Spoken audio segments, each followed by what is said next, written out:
I'll change that intro someday. People were asking me, it's like, are you gonna change that to a 10-liner soon? And I'm like, I don't know. That was a lot of work already just making that one. Now I gotta do it again? Shit.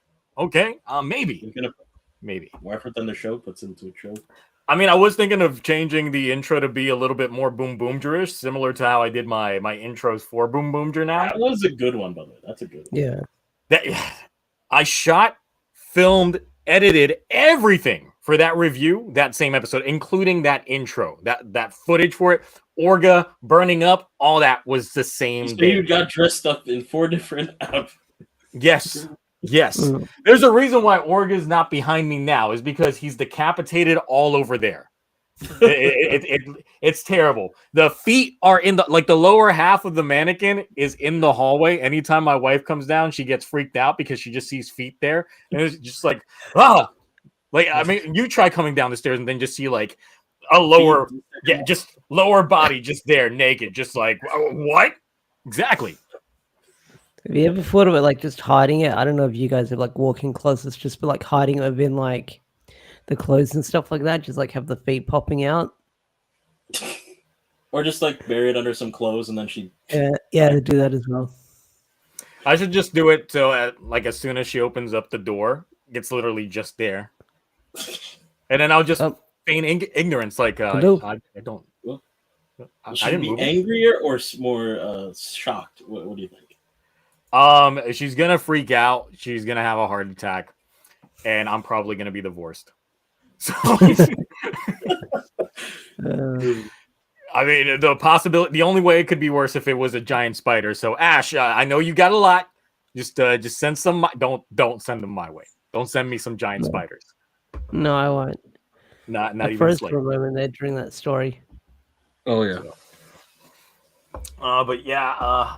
Also, the Org is like out over there because, of course, I'll be doing that. I'll be going to that convention in my town tomorrow and Sunday, so that'll be a blast. Hopefully, I'm not gonna get too hot in that cosplay. Oh, nice. So, but I did at least fix the visor a bit so I can see and not be completely blind with tunnel vision. So that'll be. Is this your new go-to? The Orga, it's nice because I don't have to like make sure my hair looks good or anything like that. I literally just put on the helmet and then just keep going. So yeah, fair enough. It's better than when I do Roy because I have to make sure my hair looks good because I don't rock wigs for cost. I know the guy with so many personas. I'm looking at the all the scalps over there, but he doesn't like wearing wigs for cosplay. Fuck no, don't.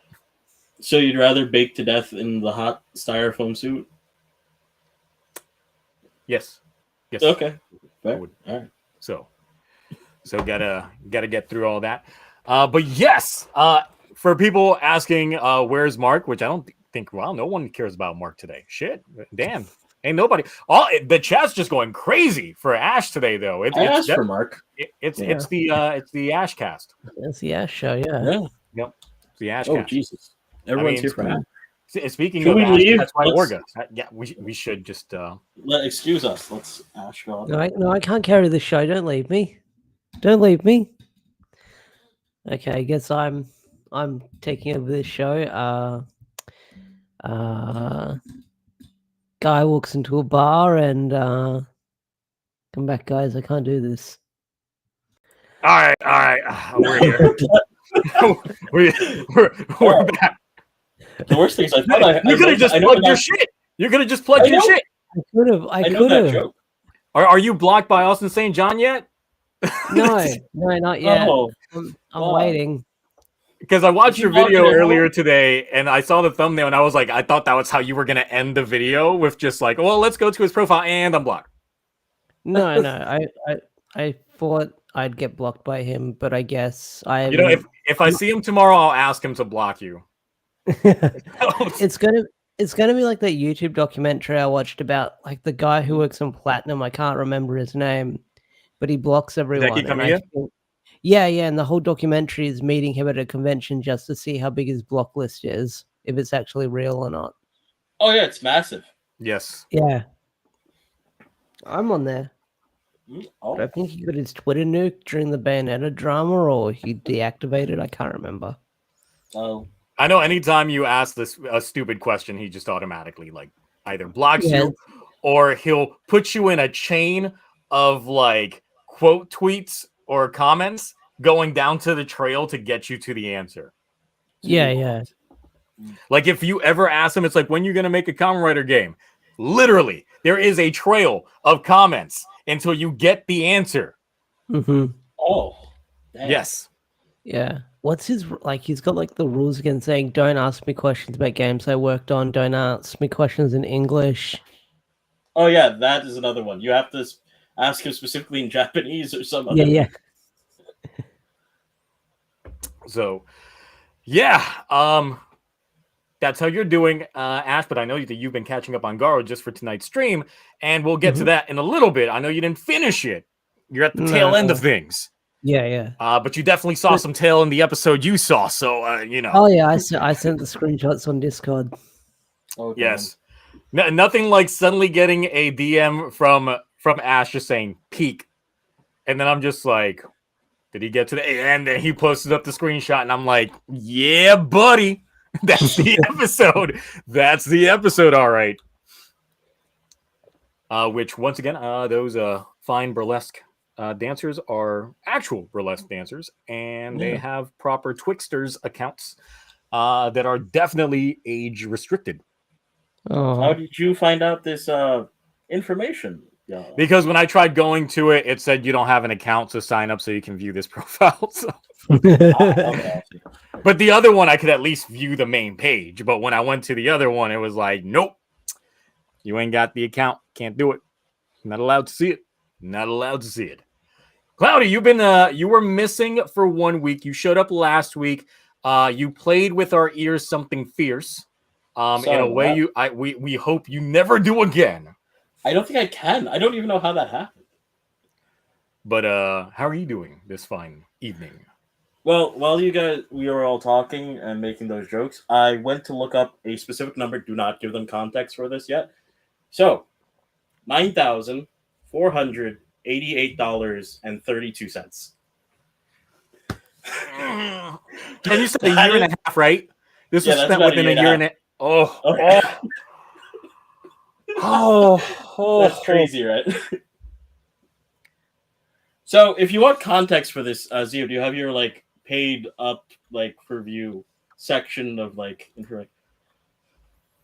I mean, I don't have where I can put a poll or anything like that. Oh, damn.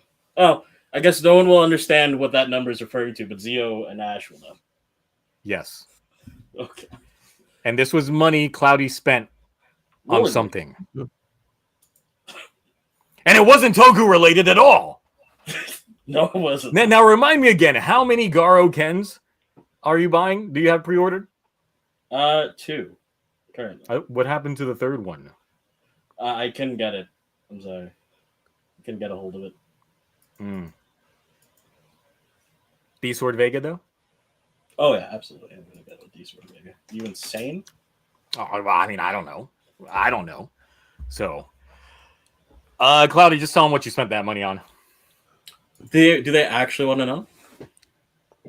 I think just tell them. Just tell them what it is. So as you guys know, I have a very healthy healthy relationship with this company called Hoyoverse, and I enjoy playing their gacha games. So maybe, when I started Genshin and then, started pulling, someone didn't stop pulling, and then, I control. Sounds like a lot of tugging right there. That's a lot. What are you talking about? It was listen, you know what I'm saying? You have the expendable. Hey, listen, it was very safely done. I had the expendable income. I was never in any financial risk, but boy, you are now probably. No. If you knew how much Cloudy made, you'd be like, no, not even close. All right, but I will say this. Damn, it was worth it. It was definitely worth it for some of those characters. Yeah, I mean, you could essentially buy real estate for those virtual characters. Mm-hmm. real estate. Listen, And then just put like TVs propped up all over the walls with all the fake models there. You know how they would have it when you meet and greet your VTubers and shit, and Hatsune Miku. Just do that with all your characters. Just do that. I know you got the money for it. You're good for it. See, the thing is, I like model kits. I love robots, but I don't like figures of characters, like the hot girl characters and all that stuff. I don't like anime figures. There's only one anime figure I've ever been interested in collecting, and Mark sent me that link to that one, and I will never ever tell anyone what I bought, but I bought it, and I will keep it. Now, on a scale from 1 to risque, how risque is it? 11. Oh. How much exposure? Full on? All of it. Oh. Nothing was left to the imagination. And I'm assuming the paint job was detailed, immaculate as fuck. The quality is incredible. It's perfect. Now, is this one of those? Is this 1/8, 1/6? You know, no. what this scale? This is. I think technically it is one. What is this? Hold on. I actually have to go. One second. Well. Yeah, the only time in my life that I bought anime figures was when I was like super hardcore weeb in like 2008. And I got like 2 anime figures from like Suzumiya Haruhi. That I still have. Because I looked over there because I still got them. I don't throw away shit. I went through my anime phase, and the only thing I wound up collecting was a lot of mechas. That was it. I just liked mechas. The other side of my room, nothing but model kits. The problem is the mechas thing, that never died out. I still like collecting mechas. Eventually, I will properly film a Toku Cribs episode just going over the shit that I've got in my fucking room. Film like a Toku Cribs. Film it like an MTV Cribs episode, too. That's exactly how I want to film it. That was like the teaser leading into the Toku Det this past year. So, yeah. Okay. Nice. Oh, nice. Yes, me watching anime was truly the dark ages because I do not watch anime like I used to. There's too many now. I do feel that anime has gotten mainstream to the point that there's like too much to keep up with. It's also oversaturated. Like, do you know how many of like the same show is made over and over in different ways? It's like yeah. Do you know how many isekais there are these days? Too many. That's the popular thing. Isekai animes now are like the mecha animes that were in the 70s. It's just like everybody's got one. The problem is now it's just like there's so much more anime too and being constantly made because it's so popular now that I can't even keep up as like a casual watcher anymore. It's like there's just so much. It's like I stick to like 1 or 2 shows maybe.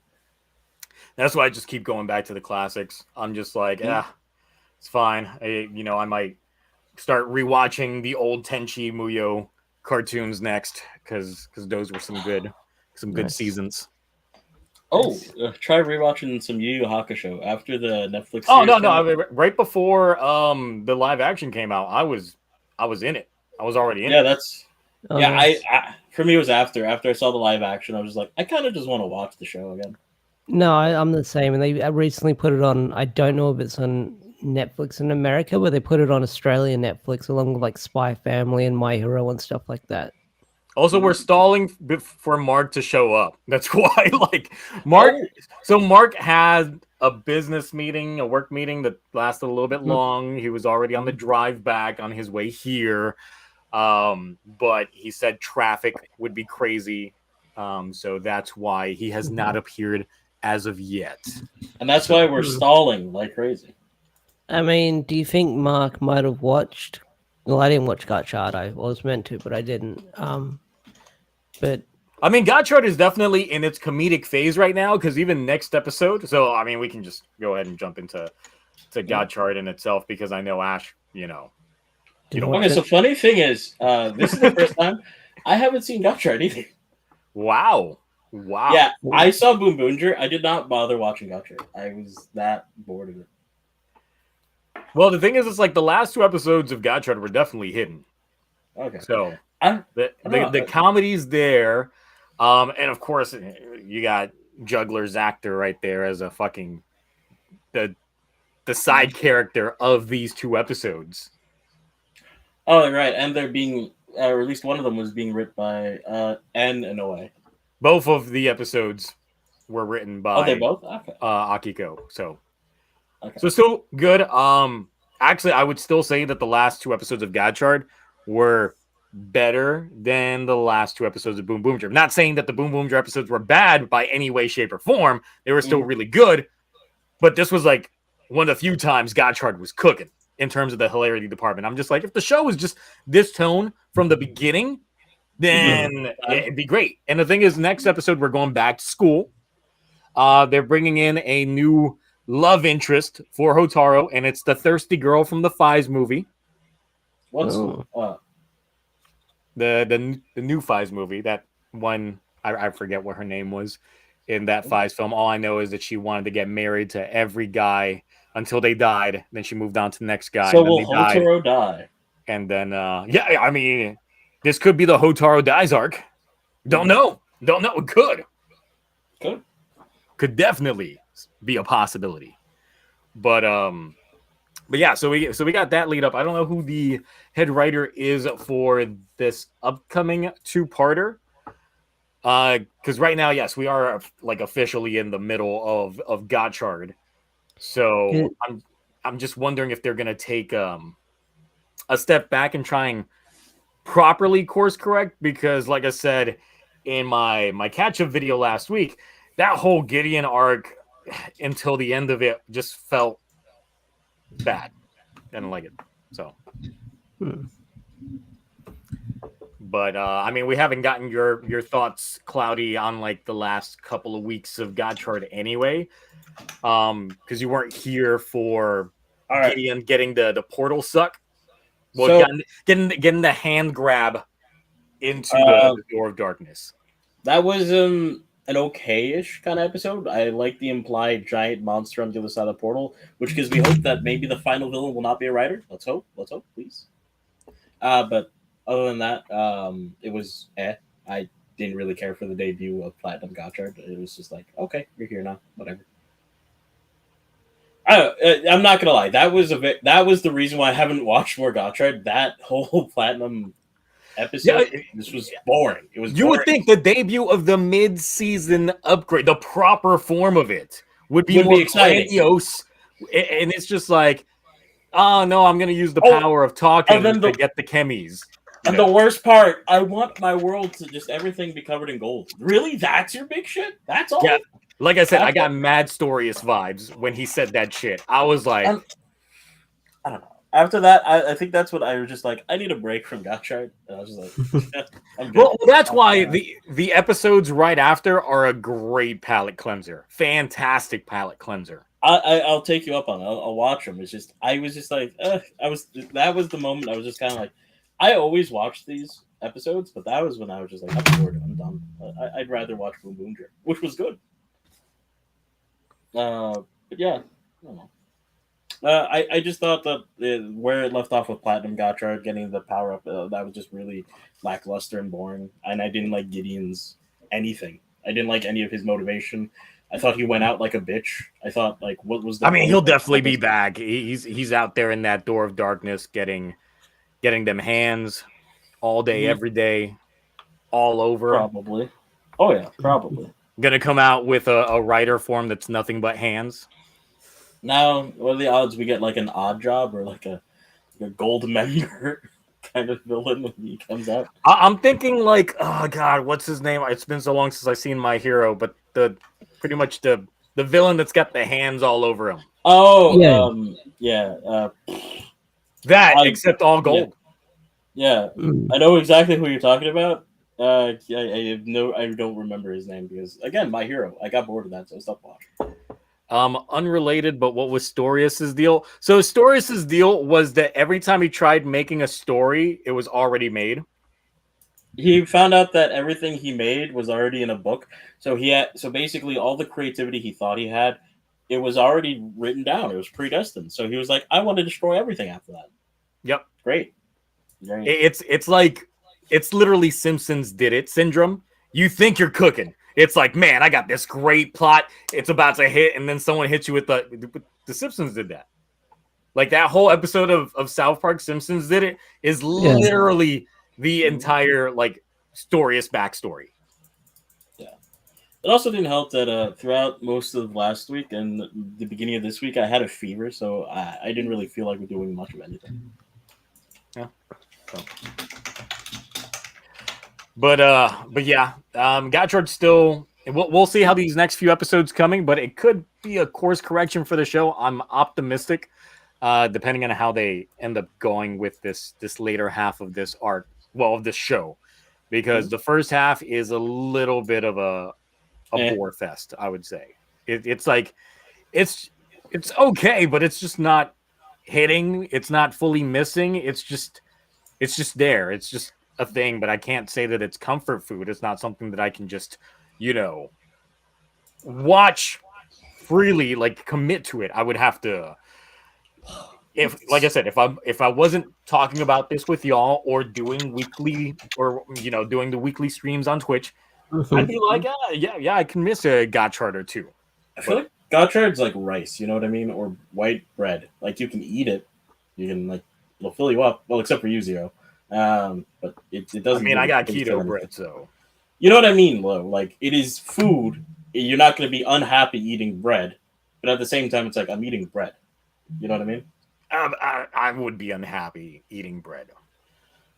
Okay, well, you for sure. The toilet and you would be best. Well, I'm just saying, like as a kid, I grew up on a diet of arroz con habichuelas, so rice and beans, like almost every day. That was it.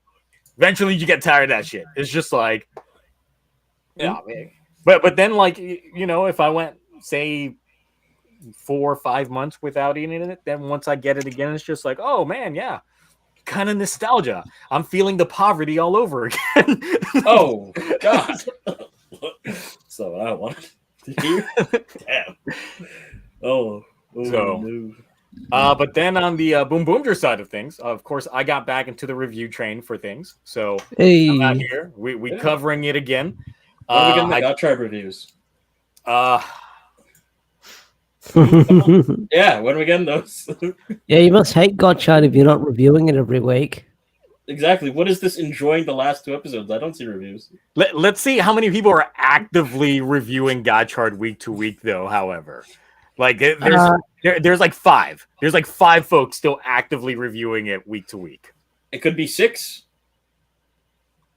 Well, in terms of like the recommendations that I keep getting, it's just like 5. So that's about it. So, but for Boomboomger, we finally got Joe's debut as Boom Black in this episode. The thing is, I feel that good.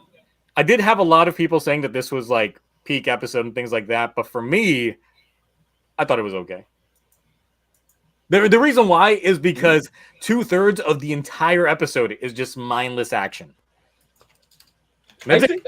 Like all the plot, all the Joe stuff, all him being in his field stuff, literally ends at like minute 7 of the episode. Actually, before even minute 7, because I remember as soon as we get to the transformation and all that, I looked down and I was like, we're not even at the halfway point of this episode, and we already spent like 4 minutes just showing off, like fighting in the abandoned warehouse. Yeah, in the toy warehouse. I'm not gonna say I didn't like it, but I do get it. No, but that's the thing. It's like I didn't dislike it. I still enjoyed it, but at the end of the day, it was action. Yeah, it was just mostly fighting, which isn't bad. Yes. It's just So that's the thing. It's like there's not a lot to pull at here, but besides just, hey, if you just like mindless action and things like that, and you'll apparently like, Godzilla X Kong. Oh, I heard about that. Yeah.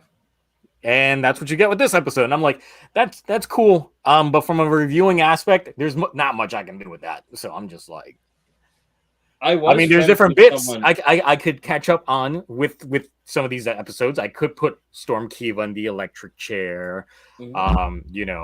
There's different things we've gotten throughout these last few episodes that I could just throw in for bits, sprinkle them in from time to time. So I was friends with someone who did the Kong X Zilla movie more than -1, and that's why I said I was friends with this person. I was about to say, so I didn't have to read anything. I was just fighting monkey and lizard on the screen. That's all I wanted. And I'm like, damn, you suck. To be fair, that's also why I enjoyed Pacific Rim to like a lesser extent, because when I watched it in the theaters, it felt like just grown-up Saturday morning cartoon. That's how it felt like. Mm-hmm. And sometimes that's a good thing. Yeah. But given the franchise that Godzilla X Kong is part of, that monster verse that we've got, and then coming off of such a peak show with Monarch. Yeah. And then I guess going into what they presented there, I'm like, okay. I haven't seen it yet. But yeah. Yeah. But I will say for Boomboomger's sake, it was still fun action. We at least changed up the mech fight a bit, because the mech fight is the whole Rainbow Road mech fight portion of Boomboomger is the weakest part of every episode for me so far. Oh no, absolutely, because it's like I know what's gonna happen, and I know they're gonna try to do something interesting, but I'd rather wish they just skip to the mech fight. You know what I mean? I mostly fast forward through the Rainbow Road stuff until we get to the mech fight. Yeah, that's how I was with the majority of Sentai. Like after a point, because I'm just like, oh, this has now become my least favorite part of the show. I mean, it's interesting. It's just I don't need it every episode. Please. That's one of the things that I give Dom Bros credit for. It's like, we're just gonna speed run this fight. Like it's gonna last like this fight happened half a second. Yep, we're doing it because they told us we got to have this new toy in here. So here you go, and it's done. And that's I was like, oh man. Wait, the mech fight was in the beginning of the episode? Yeah, now we can do the other shit. Same wavelength, wavelength.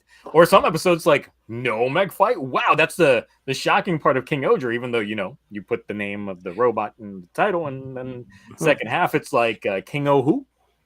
Yeah, Don Bros was definitely like a J-drama more than anything, I love that. There is an echo. I do hear it, so it's not coming from me. Test. It might be from Cloudy. Is it from me? Hello. If I talk much louder. Yeah, it's Cloudy. So Cloudy, you just gotta, I guess, lower our volume on your headset and whatnot. Okay, I'll do the 1 second. I don't hate Revice. I just think the lows for Revice were really bad. It had some really bad lows. But it had a really good first half. Yeah, that's the thing. A lot of these Rider shows, except Gotchard, had really good like intro portions to them. And they will end off in like a very peak note. Mm-hmm. And Revice definitely had a really good like first arc going into things. Okay, it should be better now. And then let's see. Nope, don't hear anything yet. Is that thing good? Booey. Okay.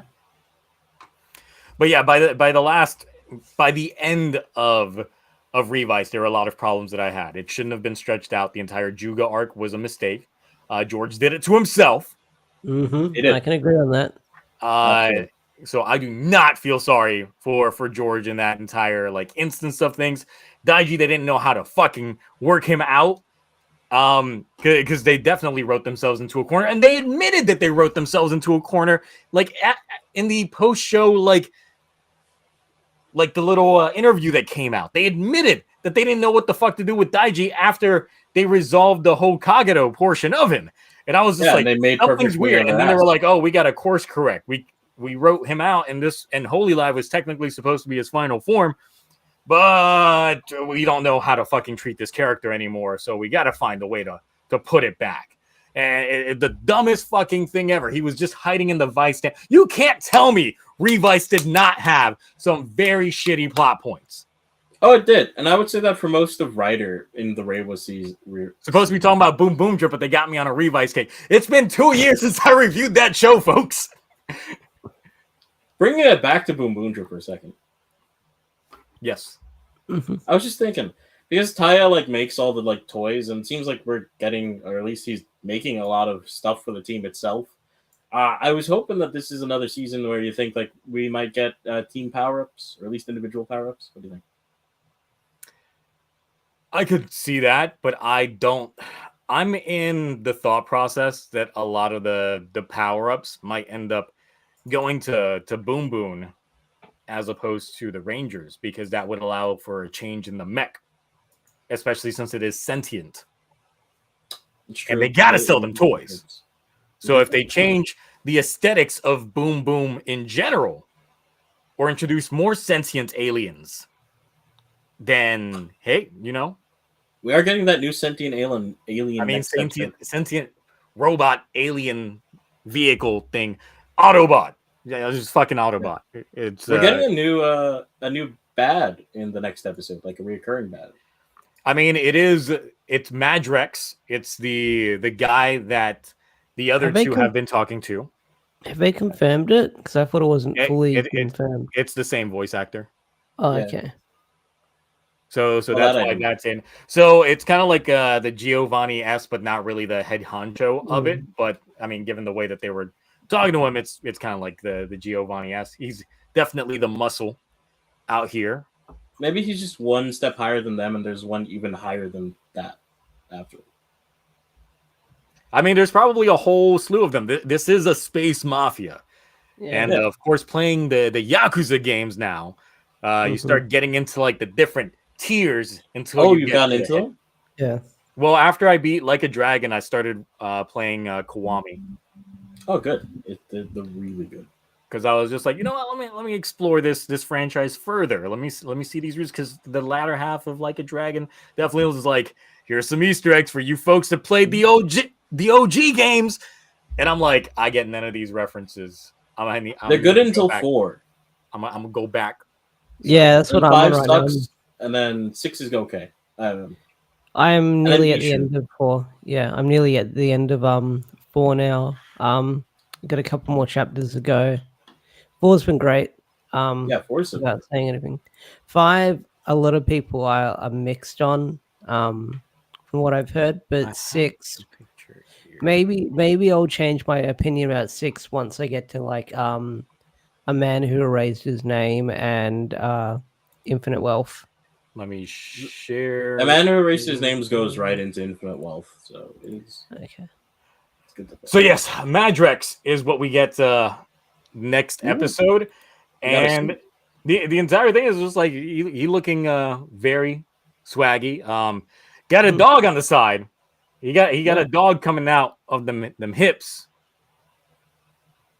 So I'm just like, is this like a dog like sticking their head out the window of a vehicle? Because a lot of people are like, I can't figure out what vehicle he is. And I'm like, I don't know, because a fucking drill dozer is a fictional vehicle. It's not a real thing. There's no real vehicle that has a giant drill in the front of it. Yes. So all the drill dozers that you normally run into are fictional. So I'm just like, can't be that. But then the head's still an engine. So I'm just like, I don't know. Yeah, I don't know what they're going for here, unless the design is just meant to be he's badass. I mean, he does look pretty badass. But yes, the dog just out here. That's what the dog doing. It's just there. Is that just I don't know if that's his ass, if that's the dog butt coming out the other side, or what. Potentially there. I hope not. Please not. What if he transforms into a dog? I mean, I think that, what is that, like first beast?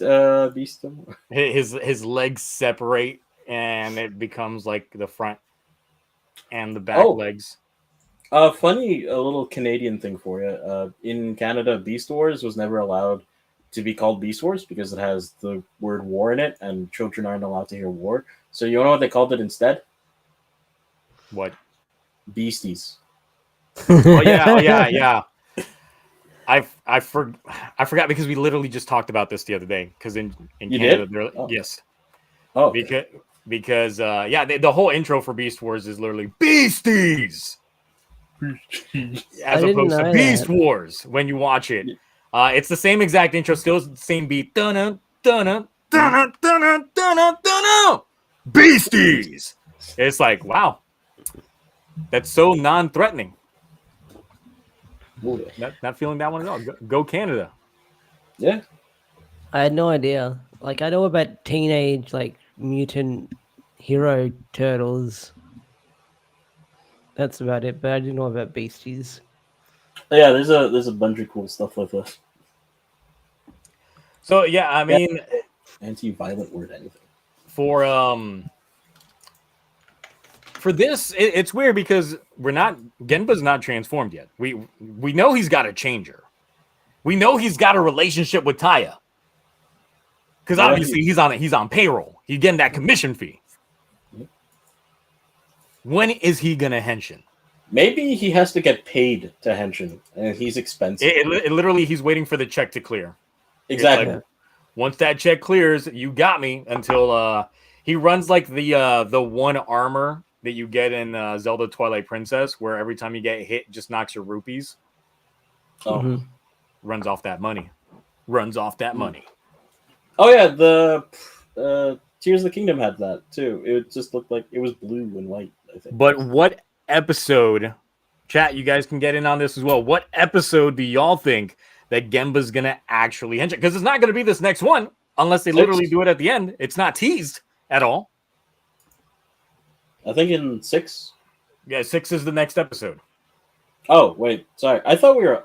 My bad. I can't count for anything. Literally, this upcoming episode is episode 6. Sorry, 7 then. My bad. Ooh, 7. Because it's probably going to be. They probably don't want to go too long without having the 5th final. I would say at the earliest, his transformation could probably be 8, because I would say 7 would introduce us to the prospect of who Genba is, and then episode 8 gives us the payoff with the transformation. You think that they'd actually spread it out? I think it's like, look, given the fact that Joe has been here since episode 1, and they were like having him be like the laughing, innocent bystander, but still involved somewhat with what's been going in until eventually getting fully involved with episode 5. So they were literally cooking on Joe. My thing is, do you think Joe's suit will cook once we see it, like in action? Sorry, not Joe. The other one, Genba's. Yeah, Genba's. I gotta look at it because it's like construction wheels, right? I gotta look at the suit again. His particular suit. Let me hold this up because right now it's like Joe's suit is like the best suit in the show right now for me. I think it'll still be. It's only because of the way the black works with the gray arms. Right. Yeah, that and the gold accents that's thrown in there as well. And since the helmet, the silver just goes so much cleaner with his aesthetics. Just right there. It's the best suit in the Boomboomgers. So far, yeah. Let me see. Orange, yeah. Construction site. Oh, I'm loving the investigator lady. She is definitely one of my favorite. She's a lot of fun. I like her. Yes. Yeah. Need her to sing the second outro, like when they get to second outro territory. You think there's gonna be a second outro? Yes. Okay. I mean, the woman is an idol. Fair. So she's got to have some singing chops. But I'm also shipping her and Bondrio together. Really? They booning together. You think they definitely booning together? He's pouring the curry all over that. Just do you also ship pink and blue? No. Yeah. Don't ship them at all. Okay. Right now, the only potential ships would be if we're gonna get into shipping territory, besides Shirabe and Boom Boom, would be Taya and Chashiro, because remember, like he's got that nickname by Taya. They out here, they've been out booning together for unbeknownst amounts of time before Mira showed up. And Genba too. Genba been out here side booning the entire time. We just didn't know because He's just been They're there. all on payroll, though. Everyone who works for Taya is on payroll, except for Joe. You know what that makes him? A pimp. Oh, yeah, he's got to pimp the ride. Exactly. You seen what he's driving? Yeah. It's like that's showcasing off the goods right there. That's advertisement. It's like, hey, you trying to boon with us? Get in, loser. You know you want to boon. Everybody booning. So now, my speculation is that Shirabe is gonna be Violet, that sixth Boomboomger. But I don't see her being the quote unquote sixth. I see her being the extra ranger. Because even if we get a Boom Violet, I don't think they'll be the sixth. I feel like the sixth would have like a bigger role than just being a different tire / colors palette swap. You know what I mean? I feel like, especially when these shows, like the sixth has to have like a different aesthetic. Because like if they're going off of how, what was it, Go-Onger, right? Go-Onger, obviously they went from cars to the planes, and then what was the other one? TokuTonic. It had TokuTonic was kind of had a little bit of a different aesthetic. He was still trained, but like his whole gimmick was kind of different. Yeah.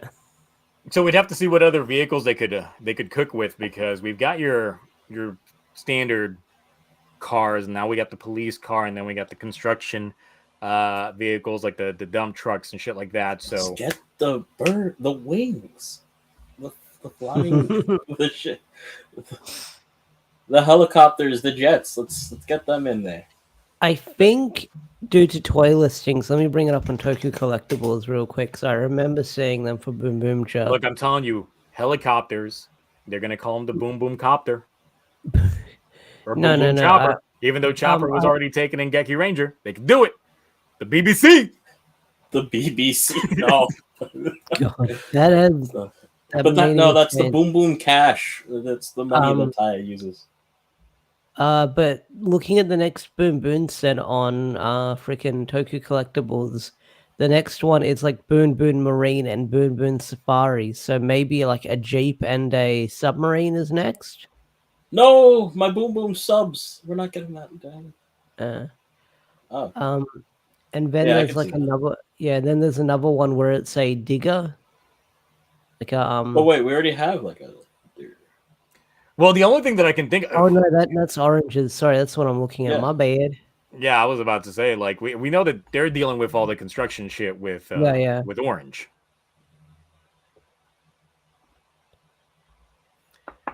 So I mean, what's the rumored? Is there even a rumored vehicle set for Violet?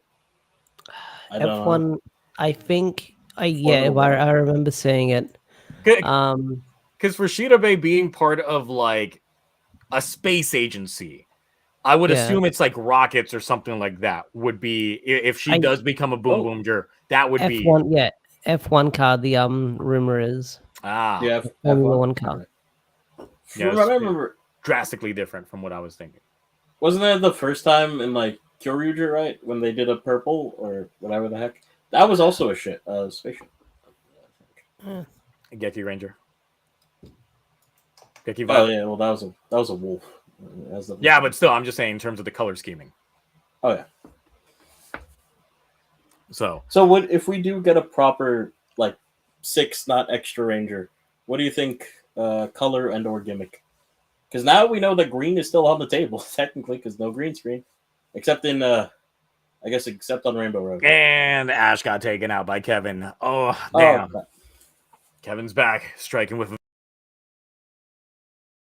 vengeance. Oh Lord! And he took us with him. He took us with him.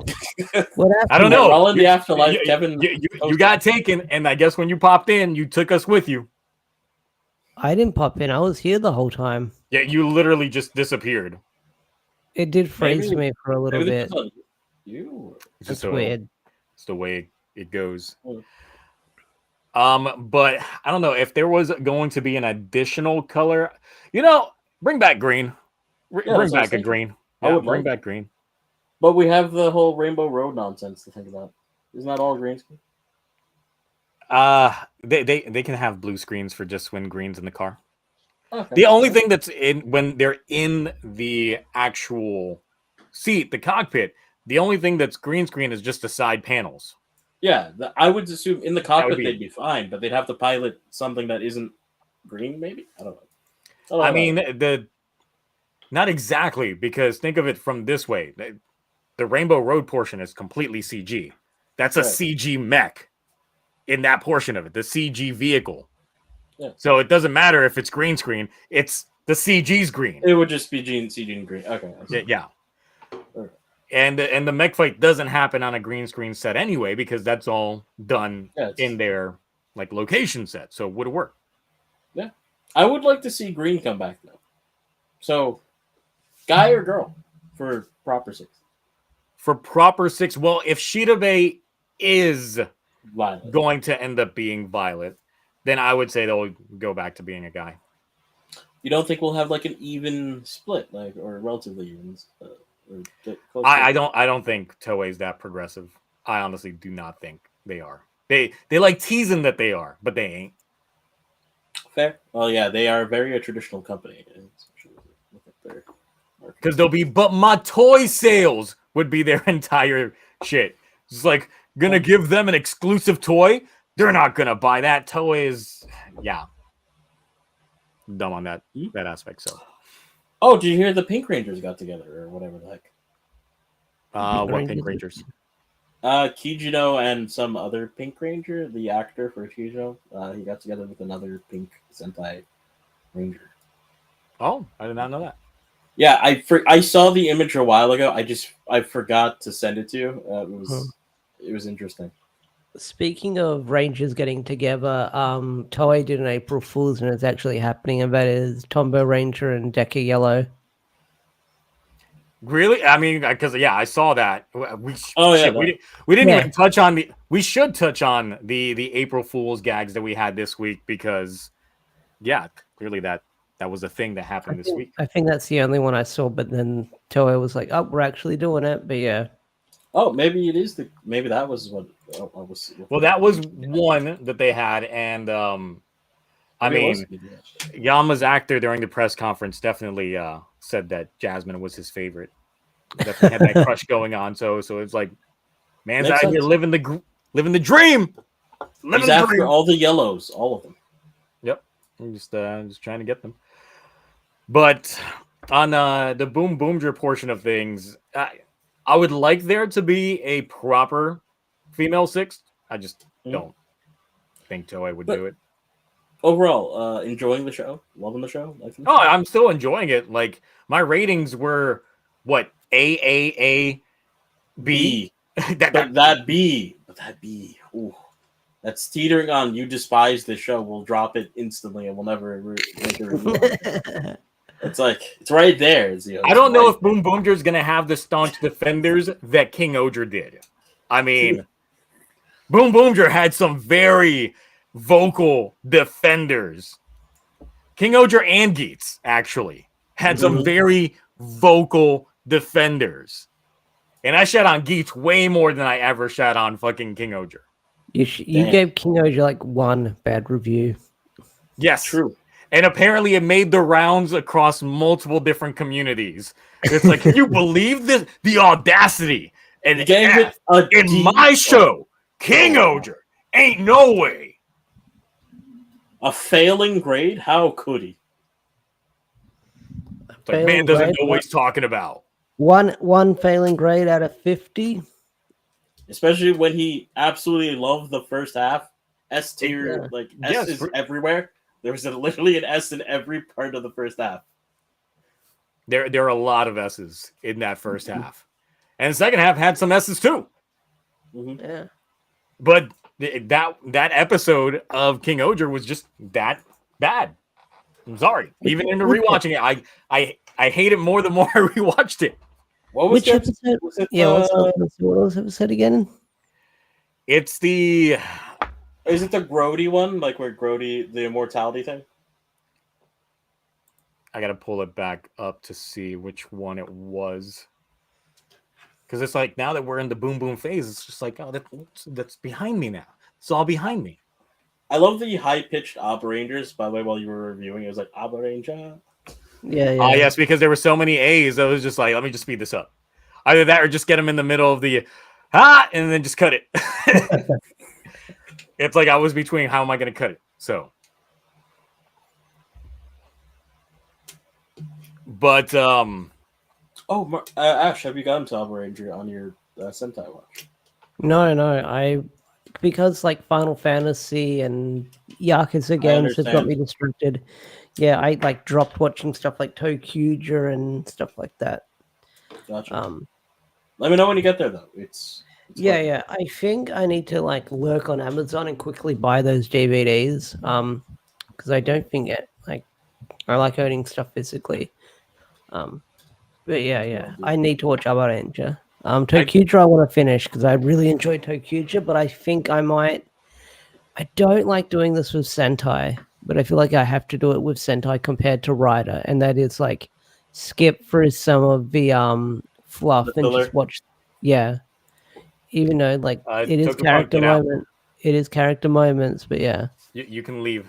You can leave. My least favorite episode was the body swap. Wait, what? The best episode of the second half episode where we get to see the cast at their finest, like best acting, best peak acting.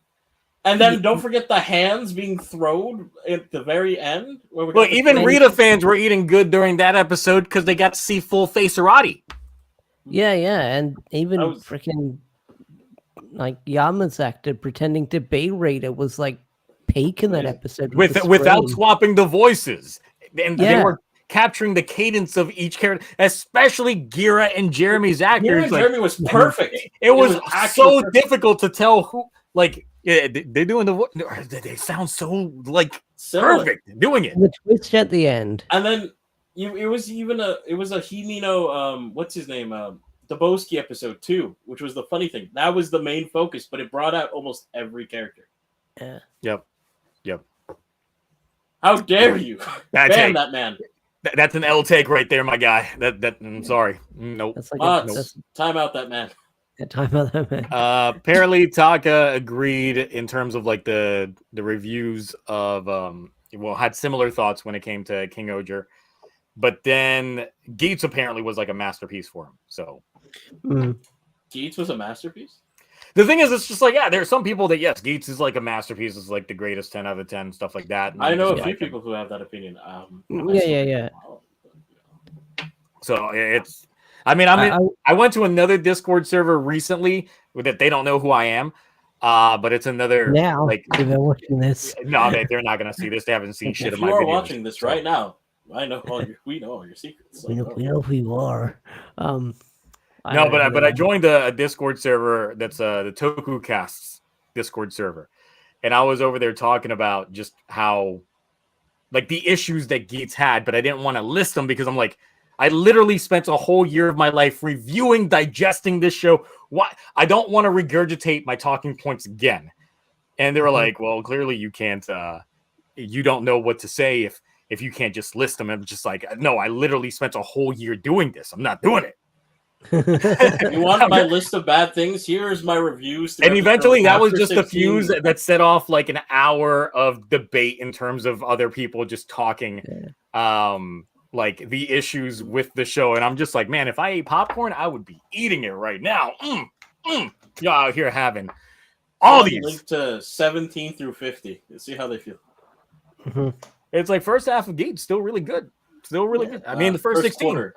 First 16. First 16. Like, first 16. Yeah, first quarter of Geats. Not bad. Yeah. Like, and those episodes that we had talks about, we don't like hate those episodes. It's just that they're flaws. So yes, something. And then it's like the snowball effect. You know what I mean? It's like when a flaw, and then it just keeps going, and then it keeps getting bigger and bigger. Yeah. Well, eventually, you got a big fucking mess. Yep. Yeah. Especially when other things get addressed and people bring up things that I hadn't even thought of yet. And it's just like, oh shit, you're right. And that's because, of course, when we have these discussions, even chat gets in it as well. We look at these shows under a microscope. I mean, your average viewer doesn't, like, a lot of your average show enjoyer, I would say, is usually like a one and done. You watch the episode the one time, you're like, man, that's great. I really like that episode. On to next week. Cool. Yeah, and that's it. They're not viewing it in repeat entry. Even like your average Japanese viewer is not watching this like on DVR or anything like that. They're watching it as it airs, and then that's it. I mean, as kids, obviously the internet wasn't much of a thing if it was a thing. But when we watched things like Power Rangers and stuff, it was just what they had that week. That's it. There was no going back and rewatching it. Maybe if they put it on repeat later on weekdays. Unless you taped it on VHS. Yeah, I missed whole episodes of Time Ranger growing up because I had to go to school when the third episode would air. So yeah, it's like for those that are just consuming it in like the one episode, that's it. And then move on to the next episode. That's it.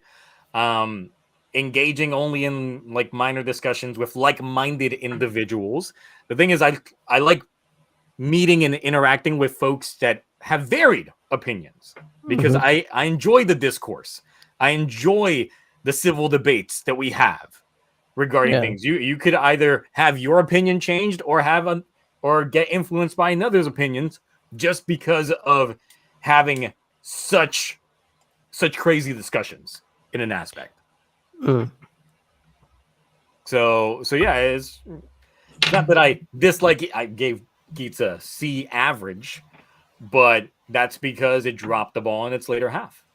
And I mean, if we were playing in the laws of averages, Revice would probably be in a similar boat, if not lower, because them lows were really low. But them highs. I mean, it ended definitely better than I thought Geats did. But. Oh, yeah, definitely. I actually was like close to shedding tears at the end of Revice. Geats? Nah. Was not. Are you gonna buy Geats on Blu-ray because it's out now? Nah, fuck no. Oh yeah, people. There's like the movie things coming out. Oh yeah, I was gonna bring that up when we segued into it. I believe the Jamato movie, Jamato Awakening, whatever it's called, is out now, subbed. It did drop yesterday. I haven't seen it yet. I'll probably watch it. I haven't seen it either. I'll probably watch it on the weekend if I remember. Because I said I'll save my first watch for literally on Twitch on Sunday. So when I play that on Sunday, will be the first time I watch it. It might be the first time I watch a lot of the episodes that night anyway, because I'll still be coming back from the convention. So, will you like it? Will you hate it? Who knows? I don't know. Will it reignite my passionate Geats talks? I don't know. Hey, listen, you liked the beginning of that Geats movie until the rest of that movie came along. Oh yeah, the beginning was amazing, hilarious, 10 out of 10. And then the rest of the movie happened. We don't talk about that, not even slightly. Wait, which Geats movie is that? Oh, that's the summer Missing Ace or whatever it's. Oh, okay.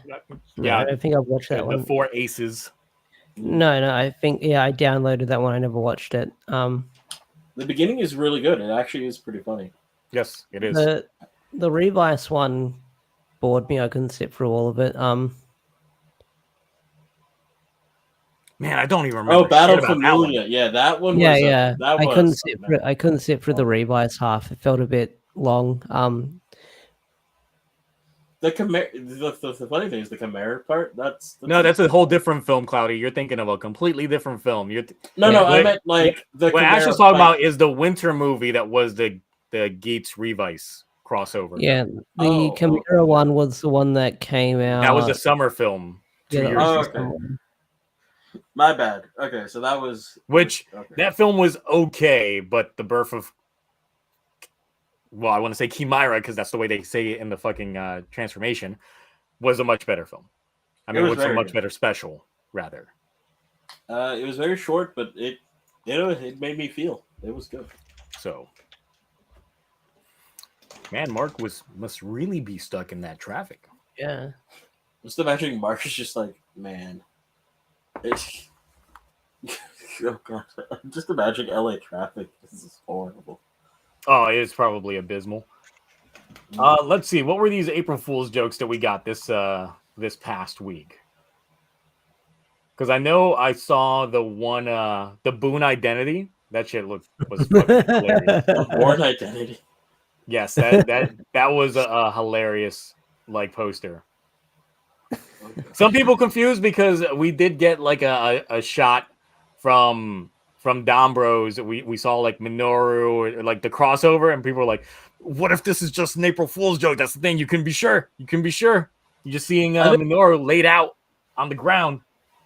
I love April Fool's time because it's like a lot of companies will put out these ridiculous things unless people really like them, and it's like, what if, Yeah. That's when you can throw out legit leaks and no one will believe you. Yeah. They'll be cautious about that shit. And then they'll be like, oh, well, throwing this under the rug. People didn't like it. There was something like that I think actually came out on April Fool's that no one knew if it was serious or not. I can't remember. It was ages ago. Maybe I'm thinking of something else. I know sometimes it's done by design. Like they come out with like a bombastic thing. It's like, oh, there's no way they would actually do this. It's an April Fool's joke. That's like, wait, this is real. Then they commit to the bit. Yeah, I think that's also how Sadako vs. Kako happened. It was a bit, and then it actually happened. Oh. I mean, that's how we got Toonami back. That is true. No, that's what I was thinking as well. Like, that's how Toonami came back as well. God. That was I love that as a child. Man, can't find these images anymore. It's like people got rid of their April Fool's listings after April 1st. That makes me want to watch Mayor.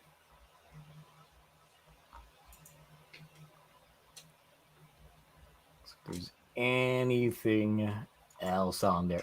I did see real quickly we did get some more shit on the next writer. You know, you take with a massive salt barrel. Wait, the next writer season already? Yes, because we're almost at trademark period. Oh. Almost at trademark period. So the thing that we got with this one is the main writer is purple and the theme element is gummies. The belt has handles like those from Build, and the driver has a mouth that can eat snacks. Yummy. You're playing. Is Inoue writing this? God, I would say not. I would. That's the only way I can see. But I would give this to Akiko. I would definitely give it to his daughter. I mean, listen, this sounds like something that's going to be hilarious and hijinks. So you need to have someone who knows comedy. The snacks besides gummies and chocolate so far is potato chips and marshmallows. So they definitely feeding the train out here. Definitely going to be a foodies. But it all seems like junk food though. I'm just like none of this shit is healthy. So is the secondary writer going to be like salad? Fruits? No fruits probably. We're going to get another Gaim writer. Yeah, I think I made the joke Kamen Rider carbs.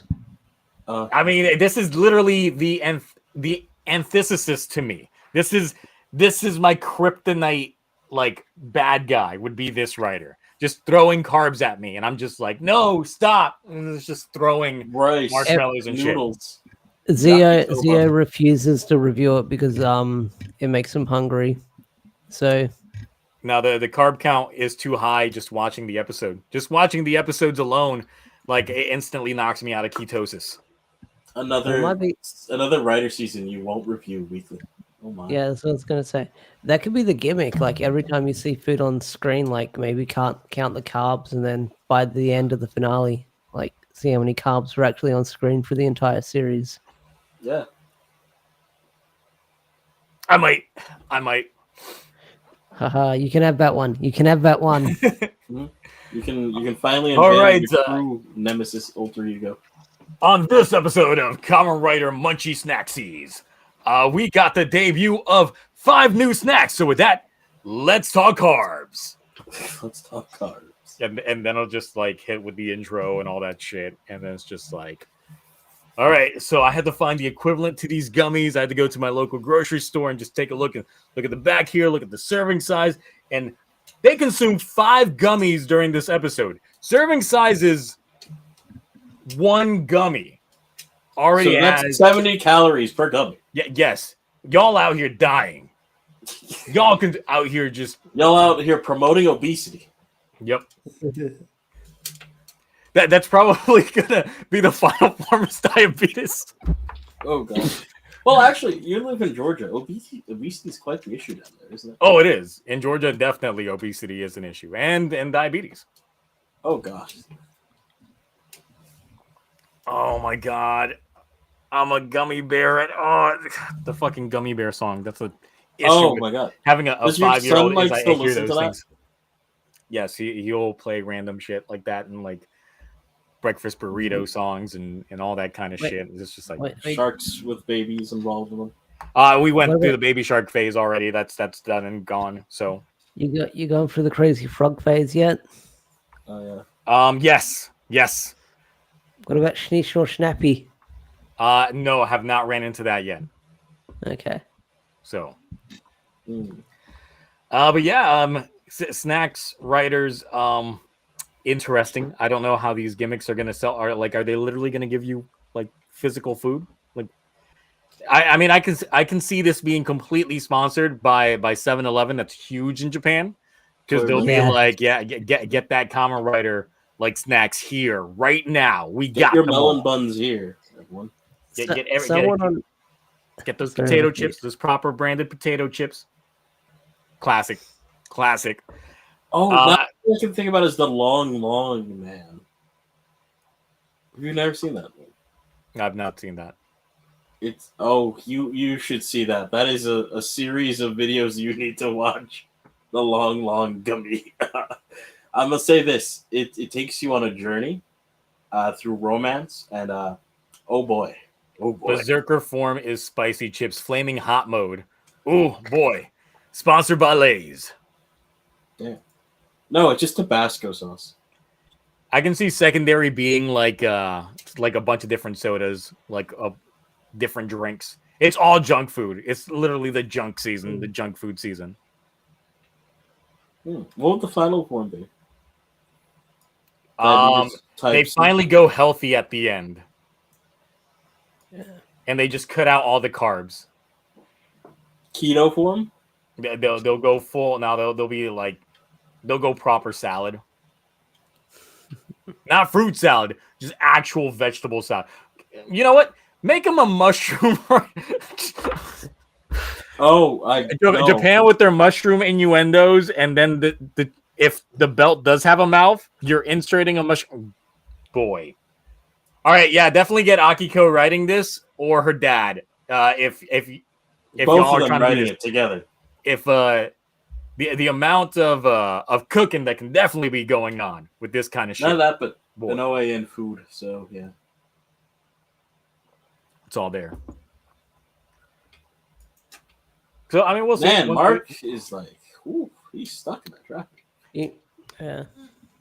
You know, I wouldn't be surprised. I've been making this joke all week. So the joke goes like this. Essentially, ever since COVID happened, they keep making kind of excuses on why the seasons afterwards for Kamen Rider got the themes that they did versus what was originally planned. So it's like we all know Saber was supposed to be technically like a travel story going like Highlander style, things like that. But then COVID happened. So they were like, you know what? We were inside. Some people read some books, lost ourselves in that power of imagination. So, you know, there we go. Books. Good stuff. Then, you know, COVID didn't really stop. And it's just like, all right, so what happened? We were locked inside. We're stuck with family. So yeah, next writer is going to be all about family. It's your revise. All right, when you got tired of your family, you turn to video games. So you turn to video games and TV and reality shows. So that gave you geeks. I'm tired of playing video games. I'm tired of watching reality show. So we pulled out a deck of cards and we just started playing fucking cards. And that's how you got Gotchard. Cool.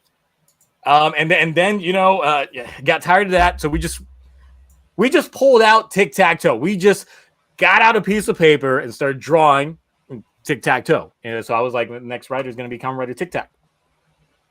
Now I wouldn't be surprised if they got some tic-tacs in this, but because they're eating snacks, it's just like, so what'd you do while in the lockdown? Well, you just ate a bunch of fucking junk food. Well, there you go.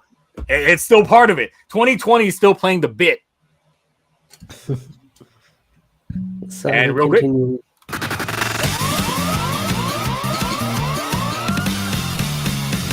Where's my Soda Rider? Gene for $2 says, "Where is my Soda Rider?" There's like 5 of them in game. Yeah, I was about to say. 5.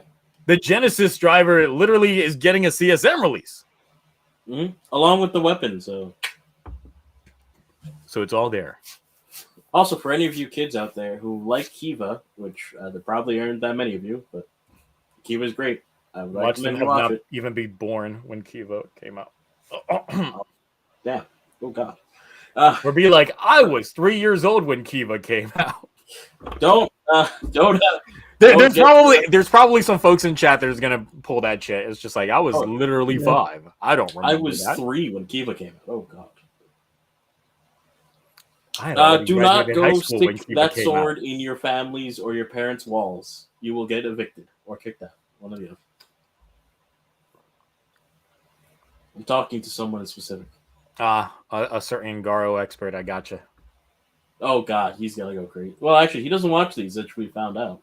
He wants to earn that Garo expert title. So. Yes, 2008, because, Deno was the 07 writer. Because I remember Deno came out senior year of high school. Like, literally, I was in senior year. I graduated the year Deno was still airing. So, yeah. And then Kiva came out right after. So that was... Oh, what is my... That was fun.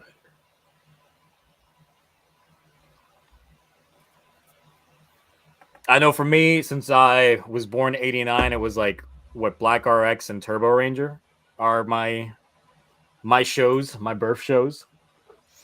Yeah, mine would be Jetman 91. Wait, I'm closer to Mark's age than I thought. Okay. You're closer to Mark's age than you... What?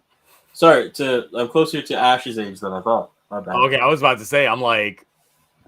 Mark's a senior citizen. What are you talking about? He's not that old. He keeps getting called up by AARP. He's not on here to defend himself, so I get to say what I want. Can you imagine he shows up right now just to be like, excuse me. It's like he gets to park in the handicapped space because they're like, I'm sorry, sir. I didn't know. Are you telling me he gets the senior citizens discount? Yes, that's how he gets them deals. Yeah. Oh my God. Mark, all of them deals. Your name. Oh, Hey, if he wants to defend himself, he'll show up. Yeah, he'll show up and be like, "Listen, I'm almost 40," and that would be it.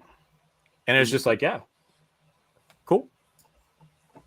Hey, listen, Zio, you're not too far off 40. You got like 60. Look, I'm literally a month and almost 2 months, but it's like a month and 25 days away from 35. Yeah. So yes, I will be in properly mid-30s. Damn. How does that make you feel? It's all right. Yeah, I don't care. You want to go list off what years the certain shows you grew up with came out? How long ago? I mean, I'm not physically feeling old. Like, I'm not having like back problems or anything like that. It's like crazy. So I'm just like, okay. I mean, if you were 30 and feeling back problems, I feel bad because that's not even that old. I think that's when you start hitting that hill whenever it happens. Okay. So we did get Ultraman. We got some Ultraman today. Out of nowhere. Luckily, they didn't drop this on April. They really should have dropped this teaser on April 1st just to see, like, the reaction. Is this? Do you guys like it for real? So I'm kind of torn on it. First of all, I actually don't like the suit. The suit does nothing for me. That is by design, but okay. And the particularly the eyes. The eyes are what gets me. The yellow eyes. That's it. No, it's because of the the suit actor's eye holes being so prominent on like the bottom part of it. So yeah, this is Ultraman Arc. We got a very classic design. I like it. Very, very return to basics design. I mean, just like Boomboomger, we're out here like just returning to basics and using the power of imagination. Wow. Even the style of the logo was back to basics. I did notice that in the background they had the little splash with the lights and stuff going on and off, and I was like, oh, that's very classic Ultraman. But I'm just like, so this part here I don't like because it just makes it look like he's tired. Yeah, that's what I know. There's like where the eye holes things, but I like that actually. It just looks very, very off to me. Is that and then I mean, with problem? that's my biggest problem with it, and I don't like the. I guess this is like a trident crown thing at the top. Yeah, definitely a crown. It looks like a crown because it is sticking up from the head, and obviously is there. Like you got the holes and all that stuff showing that off, and I'm like, not the biggest fan of this design. It's also, well, if it makes you feel better, I know from other leaks that it's gonna have glasses over those eyes at some point, or some kind of goggles. Imagination. I don't know how to explain it other than that. Let's see here. Taka said it gave him Gridman vibes. Arc is doing. I mean, yeah, he's got a black neck. Is that a thing in Ultraman? Is that a new thing or something? Because I did notice that people were pointing this out. Relatively, yes. It's like the closest thing we ever got to like something similar to like having a black neck is Geed, and even then, it's just mostly the color scheme. Like it's black, silver, and red, which is Geed. But it's just weird that it is just that upper portion. Like, yeah, there should be. Titus. More elsewhere. Sorry, my bad. Titus. Also, he's rocking a mean moose knuckle down here. Stop looking at his moose knuckle. I mean, it's just there. The moose knuckle's there. I gotta look. Hey, you got eyes. You got you're the one going down there. Like it's. There's a weird gap here, and you know. I'm just saying, if there's a hole, it's a man's job. Getter reference. Gotta hit him with the getter. Now, overall, yeah, you're not excited. I'm not that excited. I watched the trailer, and the thing is, it seems imagination. Toku shows this year are very like, we are definitely trying to cater to the child audience with what we're doing. And that's how this came off anyway, because it's literally there in the trailer. That's what we are going for with this. You got old man ultra user last time. Now you're going back to a boy. Which honestly, when I first saw the thumbnail for the trailer, I thought it was Keiwa's actor. And I was like, Keiwa out here being an Ultraman? What? But then I clicked on it and I was like, oh no, that's a different guy. But definitely from the thumbnail, it looked like Keiwa to me. So it threw me off. Which is this guy. Oh God, I still don't like him. The way he looks. I don't know. I'm confused about these pants. It's they're baggy pants. It's like exactly Nexus's pants. Nexus had similar baggy pants. Also, the Rubik's Cube / Bop It. Yeah, no, I don't like the transformation device. Like when I saw it being used, I was so confused. I was like, why does this have to be so complicated? Like, you take a cube, you put it in this thing, and then you spin this thing like it's a Rubik's Cube. I'm just like, what? What is even going? What is this? I mean, it's like a toy for kids, so it's got to do things, you know? It's got to do things. So it's like, I like the, I mean, got to compare it to Blazar because I thought the Blazar brace was peak. That's a really good. I like brace changers. I like bracers. No, I agree. Blazar's Stranger was amazing. And after watching like Orb, I grew into liking the Orb. It's the Orb ring is all right. It's okay. Now, would I buy it? No. Jugglers? No. Even though it's black and red, favorite colors. Would I buy it? Still no. But I grew to enjoy it. So, fair.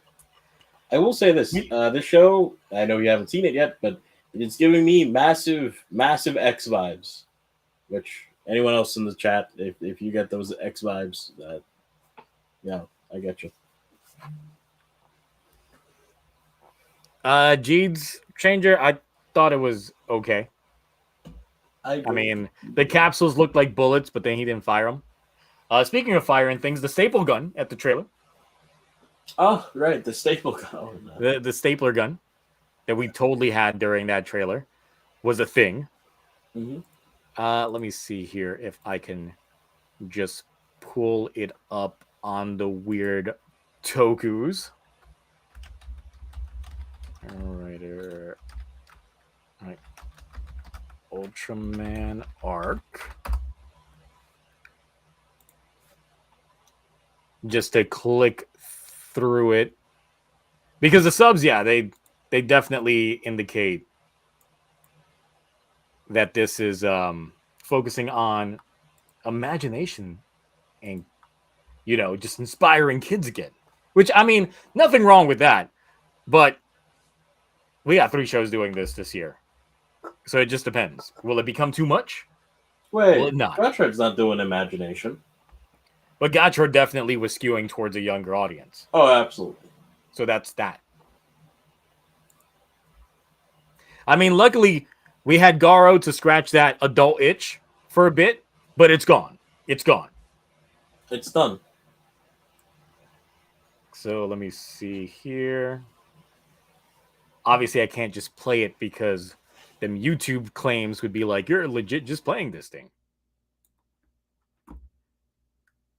Let's see here.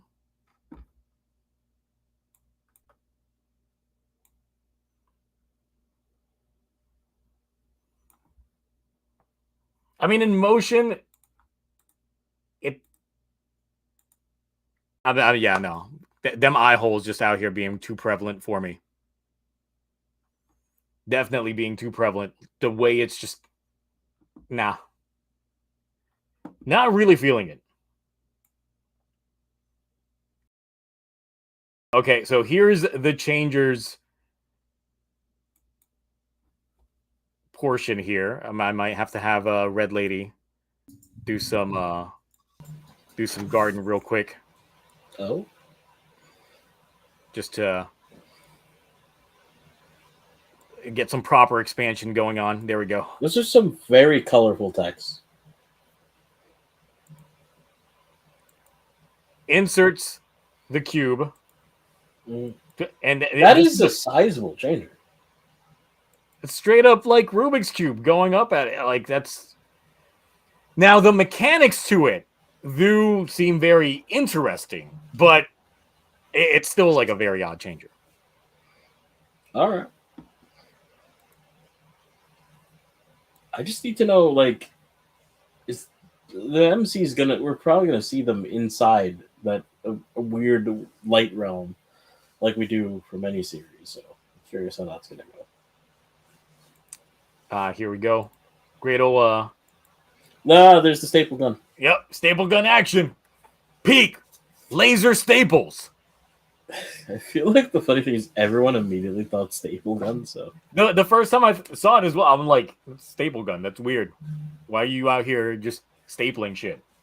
I feel like every kid used a stapler as a gun at one point, so I guess that fits with the whole imagination thing. Or maybe that's just a me thing. Oh yeah, that's the one weird thing that got me in the trailer when his eyes glue here. Yeah. Yep. Because I was like, wait, is this another season where character is Ultra? But nah, they're definitely separate. You know what I mean? Mm-hmm. 300 plus people died while getting his changer ready. I mean, look, it could be a quick shift up. Luckily, it's not like a real Rubik's Cube where the second you fuck that up, see you later when it comes to trying to get things fixed up.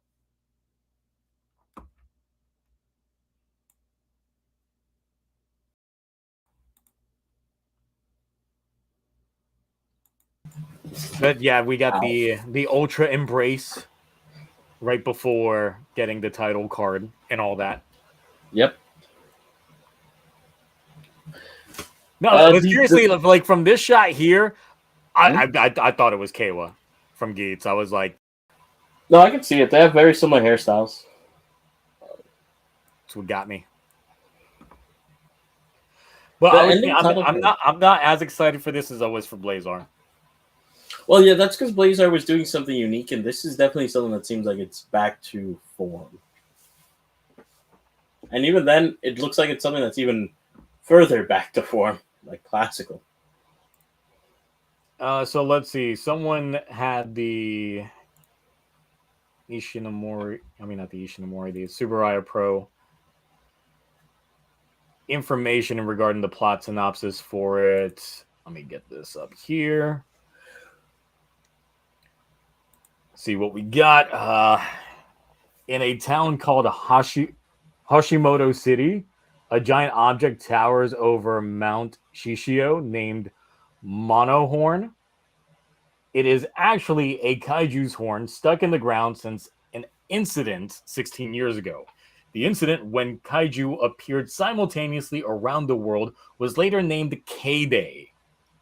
Since then, the Global Defense Force, GDF, has been dealing with kaiju with force, while SKIP, Scientific Kaiju Investigation and Prevention Center, works closely with the community in scientific investigations and evacuation guidance to prevent the occurrence and aggravation of kaiju disasters. SKIP has been investigating the Monohorn, the horn of the galactic beast Monogelos, which appeared on K-Day. Yuma, then only 7 years old, was camping with his parents in Mount Shishio when Monogelos attacked, but somehow miraculously survived unhurt. This experience led him to pursue the path of kaiju biology research, and despite his traumatic past, he has not lost his imagination to dream. Let's see. Okay, the very X from this synopsis. So yes, Yuma joined SKIP and was assigned to Hashimoto City branch. Not long after, another large-scale kaiju disaster occurs. As Yuma sees the desperate people in front of him, a strong will springs into his mind. I want to protect them. It was at that moment when Yuma hears the voice of Rushion or Ruti. I don't know how they're going to say this in the show. I'm going to say it's like Rushian or you could just say Rushian. Yeah. The being of light that he once saw as a child. You and I are one and the same. Unleash your imagination.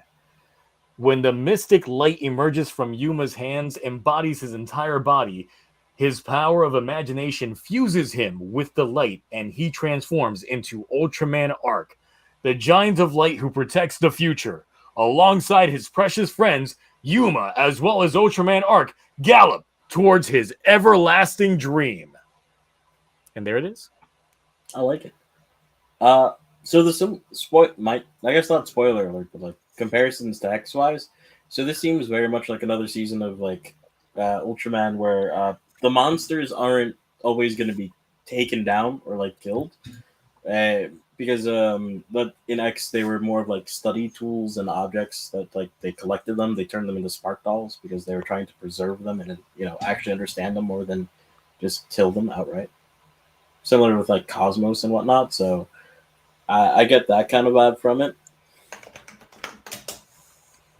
I mean, yeah, especially since you have a kaiju investigation force. So yeah, it does sound like there's going to be less explodey, and more cappy. So they'll have Pokeballs in here. Maybe. Maybe that's the cubes. The cubes are like balls. They just throw them and catch the kaijus in them. Yeah. I mean, we know much also like X, they have armor. Woo! This one, the reason the suit's so plain because he gets armor on top of it. Yay! Ooh. Now the thing is, unlike Blazar, do we know if this one's going to be toyetic?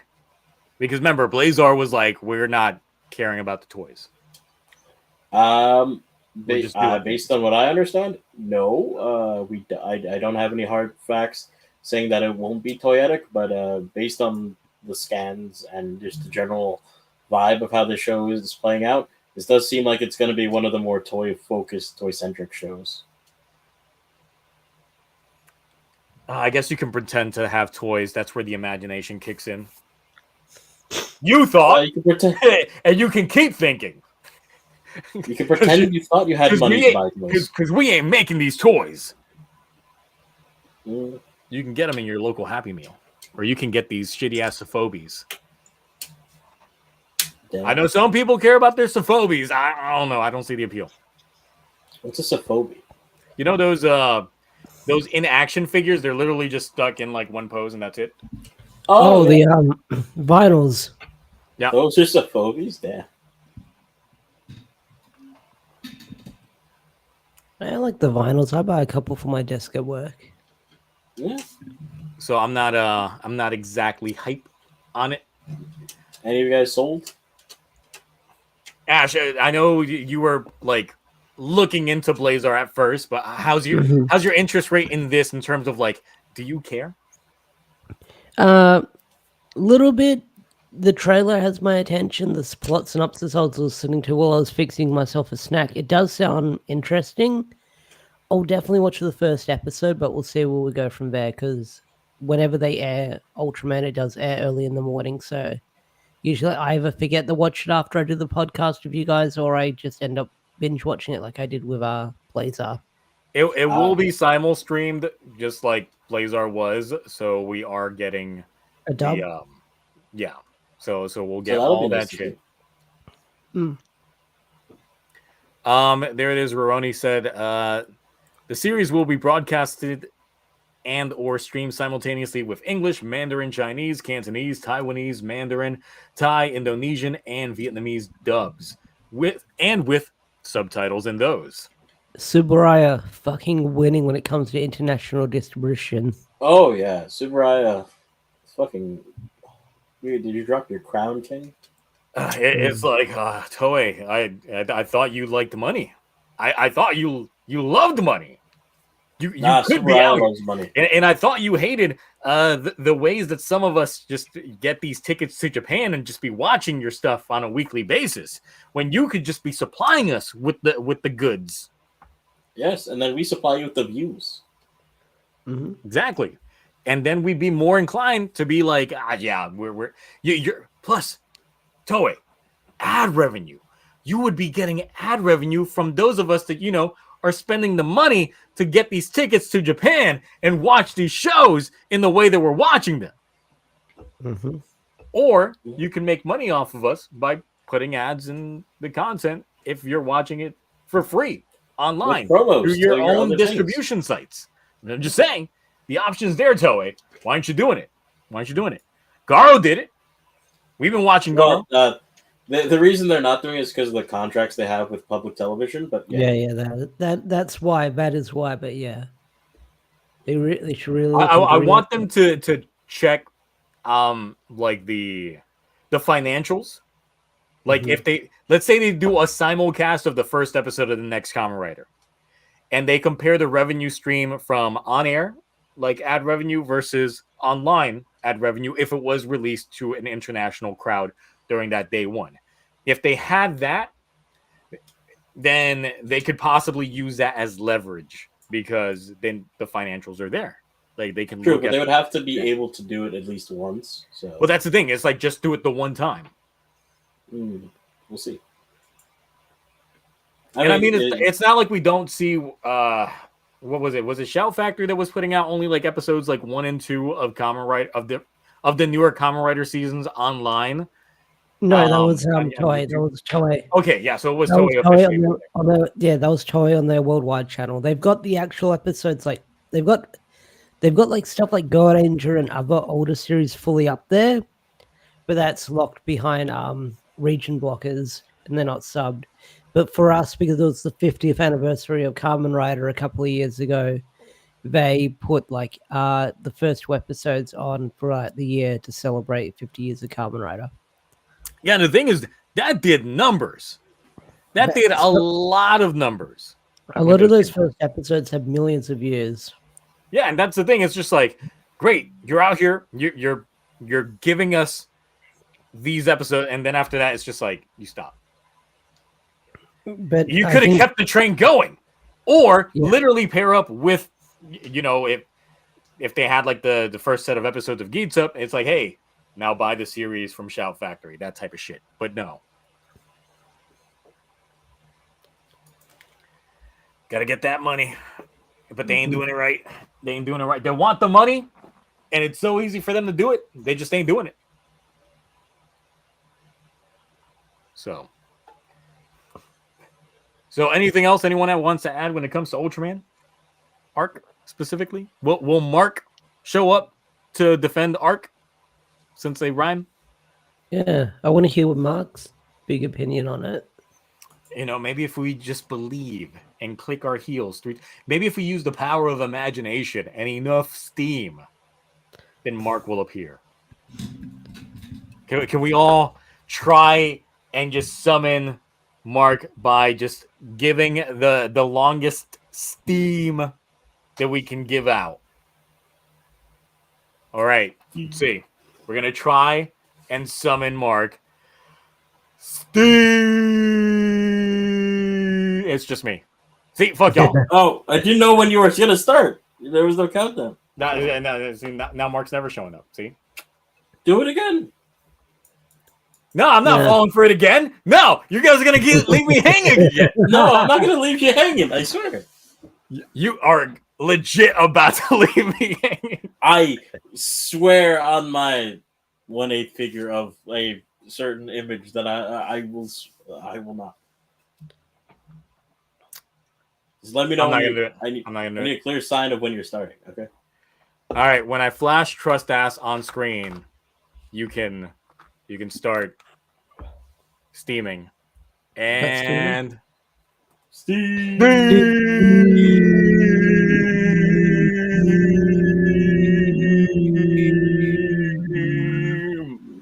You're not here. Well, all the pickles in the world just died. Oh, there we go. Yep, they went extinct. The pickle is now an extinct fermented vegetable. It's gone.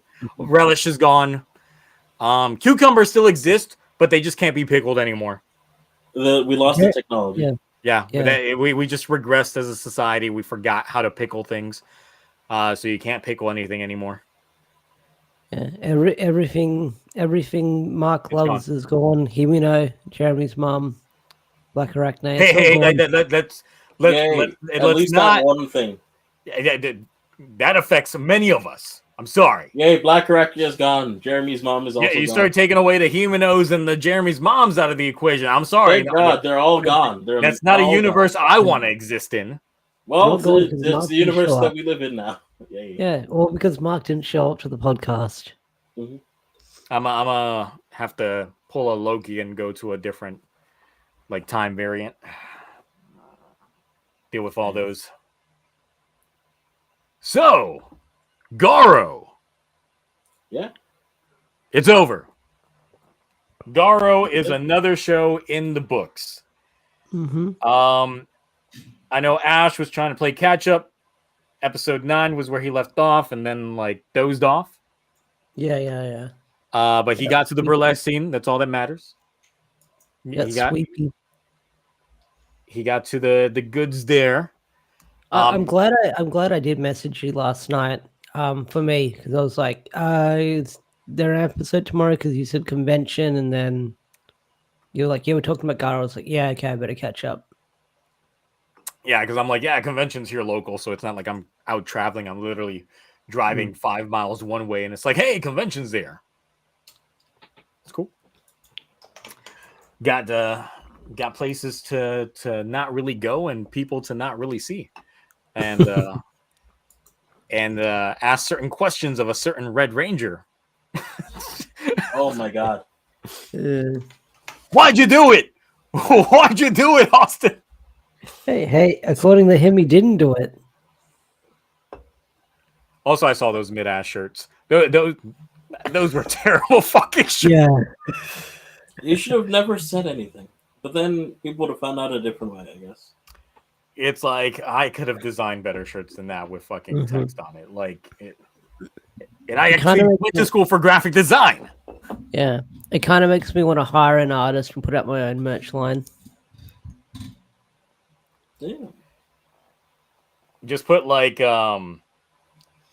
this line is better because Austin St. John did not put it on a shirt. Just that. In text. I got blocked by Austin St. John and all I got was a lousy shirt. I mean, just putting "you are blocked" just there. Good. But yes, so Garo's done, even though this is part of the Ryuga verse. I would say Souma was still the main character of what we ended up getting on here, though he definitely went through a lot of different changes as a character. Definitely a lot of salt, barrel of salt. You can bury that man in the salt that he carries. And he got the suck. He unleashed the suck. Luckily, at the end, you're going to get some spoilers here, but he did not get his father's armor. And I was glad because I was like, you did not deserve that shit yet, son. Not yet. So he did not get the Zango armor. But it was kind of a tease that he would. And I'm like, great. Come back in another show, another season. Maybe get your own proper show. Showcase off the goods. But this show ain't it. This show ain't it. So, I mean, I still really enjoyed it. Still really enjoyed the show. There is sequel baiting at the end. So there is like a post credits going on there. And there was a tweet put out like right after the show aired saying Garo will return.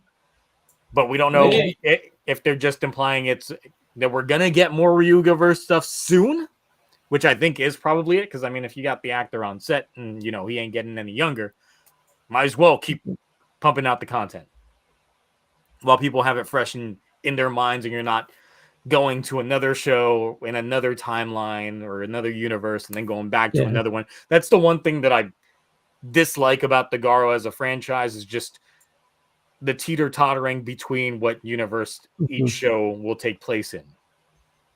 Or maybe something just completely new. So that kind of shit. So, but overall, I did enjoy.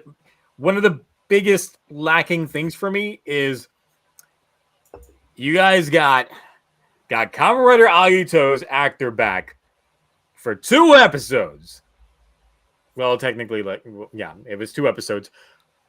And not give him a horror form at all. It's just like, just possessed him. Missed opportunity. Really missed opportunity. The part that got me, though, still, phone. Who was calling? Unknown. That was great. Top moment there. But still, no transformation. I would have loved to seeing another Agito horror or something going into that aspect. Would have been great. Yes, we did get Takeru's actor from Ghost actually being a better character, you know, in the background. But definitely not a bad character, just definitely a background character in this show. So there's that. Cloudy, how did you think when it comes to this Garo entry in the Ryugaverse? Did you like it? What are some points that you thought could have been improved on? What are the missteps? Actually, I don't think I've really had any proper missteps. No, honestly, I'm very on board with it. I would like to see this Ryugaverse continue, especially if he takes on more of a mentor role to the next generation of Makai Knights and Priestesses. That would be very sick. I very much enjoyed that final attack at the end. I thought it was very cinematic, if you know what I'm talking about, you know. But that callback, going back to like the black and gold suit, Yes. Oh! I was like, they're doing it. That was very good. But anyway, I honestly am liking where they're going with this. I would like to see another season. Hopefully, they continue keeping Ryuga in like the main like Garo leadership mentor role. Or I'm down for a new team. It's happened before. That's fine. But then I guess it couldn't be called Garo. It would have to be called something else because, you know. Look, I've always been fine with the Garo universe just expanding to having other, you know, characters be the title characters for it. And it's not like they haven't done it before. Yeah, we had Zero. We had... yes, even if those shows were questionable at best, because I personally did not like Zero's own show. Really? He's not a leading man. A lot of people love Zero Blood Dragon. He's not a good leading man. But just saying. But yeah, I'm definitely I'm liking where they're going with this. Or where they continue to go. I just, you know, Ash, I'm just gonna tell you right now, biggest disappointment is we did not have Red Lady and like just nothing but a battle thong at the end. Why? I thought we said Red Lady action. I thought we'd see Red Lady with like titties out or something. Nah, didn't happen. Not at all. Dang. I'm dropping the show. I'm not gonna finish it now. You're just like, you should have kept the promise up. I mean, you do get a lot of Red Lady in episode 10. The episode that you're about to watch, you do get a lot of her, and that's the end of her. That's the end you'll see of Red Lady proper. But it's there. It's somewhat there, and I'm just like, man, disappointed. It's all right though. You can't fault Garo for it. Like, honestly, it excels at the visual showpiece of things. It's definitely one of those shows that you never want to see like its budget falter, and I guess that's what helps this entry being only 12 episodes long, because obviously they had the budget planned out for how this was going to work, and even though they did some episodes that were in condensed spaces, they still made it work, because we got like the fucking Netflix like hallway fight type shit, and it was great. It was great. Especially when they had the outside the building camera shot of like from them in the mirror. I was like, ooh, it's good. Y'all out here hitting us with those hallway fights, doing it really, really good. So they just made it work. They really made it work. And the suits, even the regular like steel armors that are the, you know, the grunt suits, you're just now getting your bearing suit, still looks really good, even though it was awkward just seeing Ryuga change into it at the end, because he can't use his Garo armor because it's been tainted, so it's got to needs to bask in some more light, needs to heal before he could use it again. So we end up with that portion of it towards the end, but otherwise still really enjoyable up to the point that you are at. Ash, how's your overall like feeling for the show? Like, I really enjoy the action scenes. Story, I feel a little bit lost because I'm jumping into like, what is it, the third or fourth Garo show? So there are some things that are lost on me, especially when I get a lot of explaining going on. But overall, I'm still enjoying it. Like, I'm still enjoying it. I'm still going to keep watching it. I want to go back and I want to watch the original Garo, that's for sure. Okay. And then maybe just follow the Ryuga verse and see where that goes. To be fair, you only have to see, I think, you probably don't even have to finish it, but you just have to see season 1 of the Ryuga verse. And then you don't even have to watch Goldstorm or the film to understand or to be here. Yeah, because literally a lot of the characters that are introduced in this show are introduced in this show. Yeah. Like they're for this show. Ryuga is like the only real comeback. And the only reason you would want to watch the first season, which is the light that shines in the darkness, is to understand why he's Garo. That's about it. Okay. Yep. And also the references that they give you at the end, the very end of the show, do have a good payoff if you watch that first season. So, but I do still recommend you watch Goldstorm. It is pretty good, and with the movie. Garo is just very big when you go to get your ticket on it because it gives you here's everything. At once. Yeah, at once. And now, you did mention something last night while we were talking, because you said that the YouTube listings for almost every episode's gone now. Yeah. I'll see if I can they're not there. It's like that's only weird. 1, 2, and 12 that are there. Mm-hmm. That's so weird, especially since they were doing like the simulcast. That they wouldn't keep them on there. You can find them in Vietnamese though. Yeah. It might have been a deal they had with like maybe the broadcast channels or something like that as well. I don't know. Unless it's like what happened with Discotheque where like their own license took them down. Mm-hmm.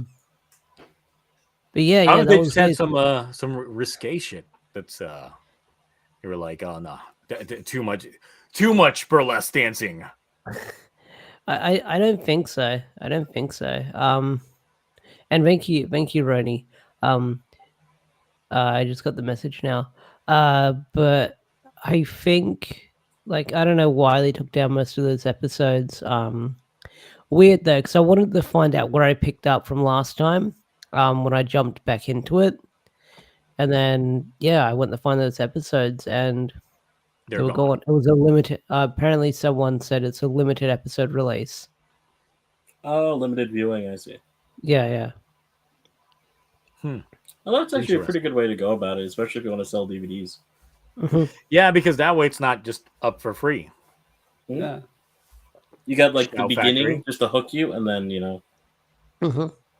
if you want more, pay up. Exactly. I mean, that's how this shit should work, especially if they spent the money on it.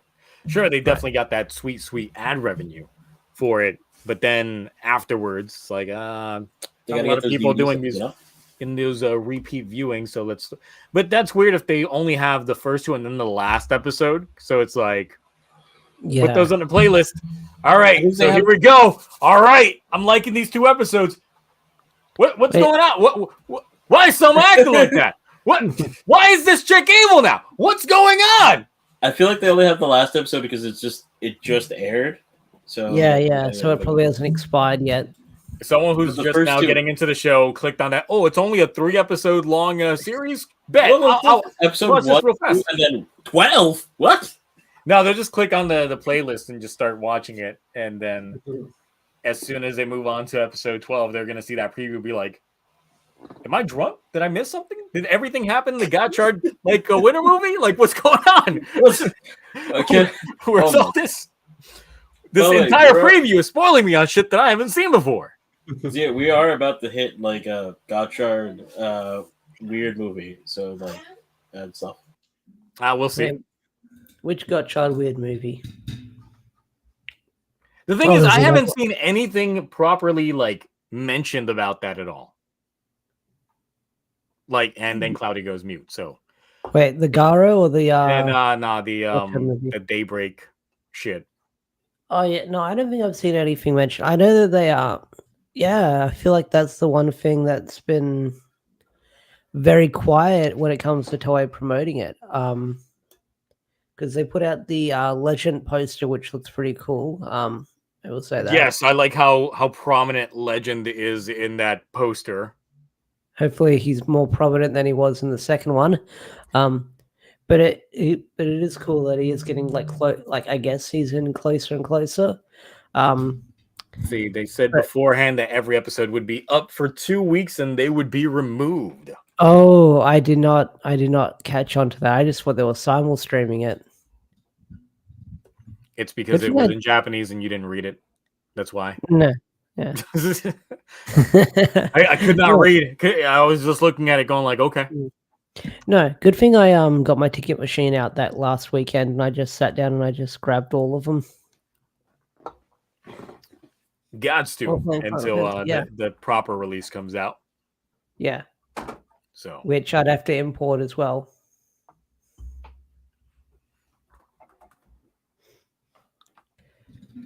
Yeah, I don't know if they would do a proper because I know the copyright for it was the trademark for Garo is weird in the US because it did Yeah. Did get trademarked by the CW way back in the day. That's probably way expired by now. It is, especially since the CW is not a thing anymore. So yeah. I don't know if the DVD company that puts out Garo is still around. I think some of the stuff went out of print because I know that Crunchyroll had like a massive sale like on Black Friday or Cyber Monday, and a lot of them were like $3 a pop for those Blu-rays. So.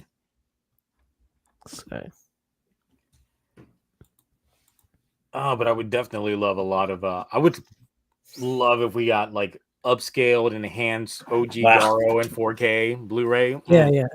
There is that I can find online, like upscaled Blu-ray HD. But then again, one of the comments was like the subs are out of sync, and I was like, okay.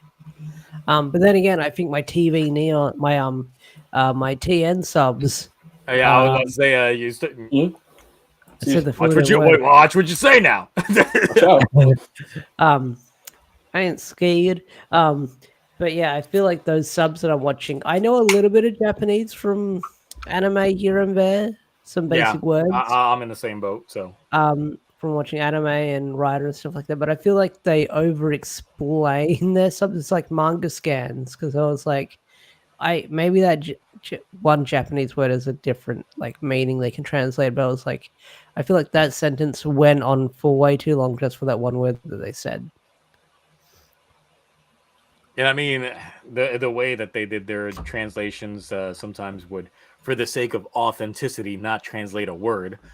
So they would have translators' notes at the top. It became such a meme in the fan sub community. Oh God, I was just about to have the definite one.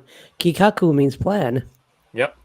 Yeah. I remember watching a lot of older like Sentai and Kamen Rider that they did, and they would have like Aniki on there all the time that said, and they'd be like, Aniki means older brother. I'm gonna throw someone out the window if I hear Aniki one more time after playing Yakuza 3. And then when they had infamously did the Zeta Gundam like compilation films, the newer ones that came out, and it's like they usually don't touch anime. Well, especially not something as popular as Gundam, because there's you just unleash the Gundam fan base on you with these really bad subs, especially since they didn't translate a lot of shit. And every time people were fighting, you would see like Kisama be thrown in there like all the fucking time. Kisama, and it would just be like, translator's note: Kisama means bastard or bitch or something like that. It's just like, okay, why you just all right? Oh man, those were the days. Or Zetsubo, which means depression. Yes.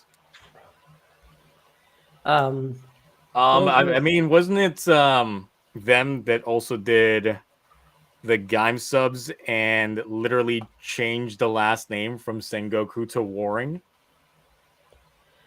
Not that I know of, because I think I had those subs when I acquired Gaim. But I feel like you should look up the history between like the original Yakuza game and that English dub, because they changed. So there's Kiryu Kazama and Kazuma. Apparently, like they changed like his foster's father name to an entirely different surname because they thought that Westerners would get confused. What? You mean Hashim Mitima? Yeah. Sorry, Michima. No. Let's see here. Apparently, CW is still a thing. They just ended all of their older running shows after they got bought out. I mean, they didn't get bought out. CW was literally sold for $0. Like that's the funny thing. How can you get bought out when you were free? Yeah. CW was literally given out for free to another company. I think they were called Nextel or something. Next is what their what the company was that bought the CW. Literally, WB was just giving it away. They were like, it's a loss leader. Do you guys at least want a ham sandwich? It's like, no.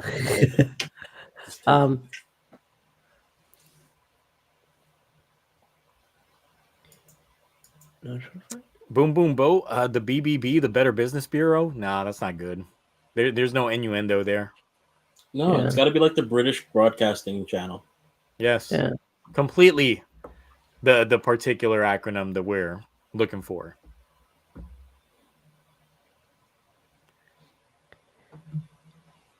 Let's see here. What else we got?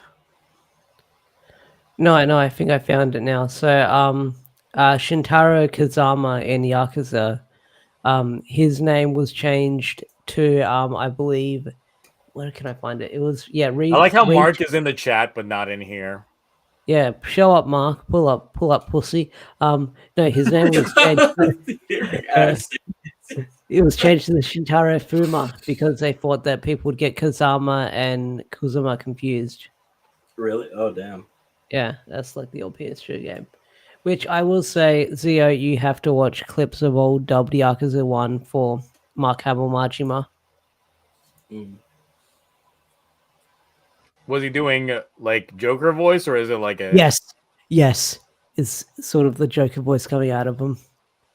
I'm gonna have to check that out. Definitely. That reminds me. Don't play Infinite Wealth with the English dub. Oh no, wrong. No, I'm not going to play. I enjoyed the Like a Dragon dub, but after playing that's not flying twist. Pull up. That's a Look, just unleash your spiders. Just unleash your giant spiders. Like they'll run away just the moment you pull out the spiders. Yep. Under your mattress. Just bring out the proper ones and be like, look, here is your blade 20th. You get nothing but Lee angles. Nothing but Lee angles. I'm just gonna see like a plane land on the runway, and there's like a little spider there, and I just see it take off immediately. Yeah, turn around. Mark's about to bust through your wall like the Kool-Aid Man. I'm not gonna lie, Mark. Gonna be like, oh yeah, you have a podcast. You could immediately just join right now, and possibly talk shit. He's probably still in the car. He's like, I'm gonna jump in on Bluetooth. Sound terrible. No. Let's see here. Anything else we got going on? Because we could literally end this before even March shows up. Yeah. Another 2-hour one? Ooh. Yeah, I honestly don't know what else there is for news apart from like... There really isn't much that drop. I mean, it was April Fool's week, so the majority of the things that came out this week were fake. It's a relative dry spell because there's not really much going on. Like Gotchard wise, the only things that would be leaked were like next form or final form, and technically we already know what that is. Yeah, we already know what those are. Along with whatever it is, they keep teasing Legend and all that. Oh, I got something more Boomboomger side speculation talk type thing. So of course, Boom Boom himself is also alien, just like the Space Mafia. They're all vehicular based. What are the chances, you would say, of there being like an evil Boom Boom and then them having their own evil Boomboomgers? That makes sense. I mean, that could happen because I wonder like Psycho Rangers. Yeah, I'm thinking that crazy in terms of design aesthetics, but they could do it. Like they could make them and have them have like the peakest suits of all time and be like, "This is what you wish you got in the show. That you got Tyre Ningen." Yeah. I feel like nothing's gonna top like the Neji Rangers or the Psycho Rangers. It could be wrong, but that's like it depends on who they have as the costume designer. That's the biggest thing. Yeah. I think it's just those designs are very iconic, mostly due to nostalgia, but remembering that story arc. Because you haven't seen Mega Ranger yet, have you? I've not. I've only seen bits and pieces of it. Okay. I've seen the first 5 episodes and then bits and pieces. If I see it on like Tokushoutsu on TV and stuff. So maybe like because the Psycho Ranger stuff happens near the end of Mega Ranger. Just maybe watch that 6-part because it's older Sentai. It's very episodic with only a couple of story arcs here and there. But just check out that story arc. It's a lot of fun. Or even just watching the debut of the Silver Ranger in that show because that's a really cool entrance. I know that Danny wants me to watch Jetman with him sometimes, so he's asking me when I'm not busy and stuff like that. Yes, that was some peaky Noe right there. Yeah, I want to see any deaths in Boomboomger. Speaking of Jetman, everyone likes Joe. Kill Joe. Yeah, but that will be the second time someone named Joe is killed. Yeah, but don't wait until the end. Kill him halfway through. No, yeah. And then bring him back as a cyborg. No, I feel like Boom Boom will die because they're a cyborg, and then they'll just get brought back at the end. What if Boon Boon is like the child of one of the higher ups of the mafia organization? I think we've speculated that as well. That might be it. What if Joe tries taking his Monster Hunter weapon, sticks it into like an outlet, and loses an arm, and then gets robotic arm? Oh, Cosmic I see where you're going with this. Yes, exactly. What do you mean he lost an arm? I didn't. It looked like it was just tucked into his shirt. That was so bad. That was such a bad scene. Oh gosh. No, but I really would like to see an evil Ranger gang. It has been a while since we got some. And this is peak time to do it. Especially, look, if they were trying to do a lot of the Pokemon aesthetics, then they can have like their Satoshi clones, which and just give us like hell, I wouldn't mind if they had a fake Boon Red that was just inverted color scheme, except the white got replaced with black. Ooh, that sounds sexy. That'd be cool. Yeah, that actually would look very nice if you take like the white on the suit and just replace it with black.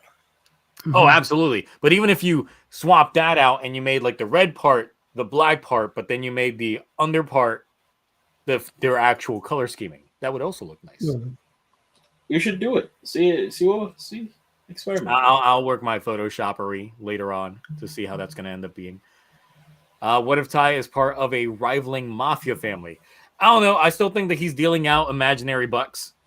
He still thinks he's serving everyone his BBC, his Boom Boom cash. Yes, Boom Boom cash.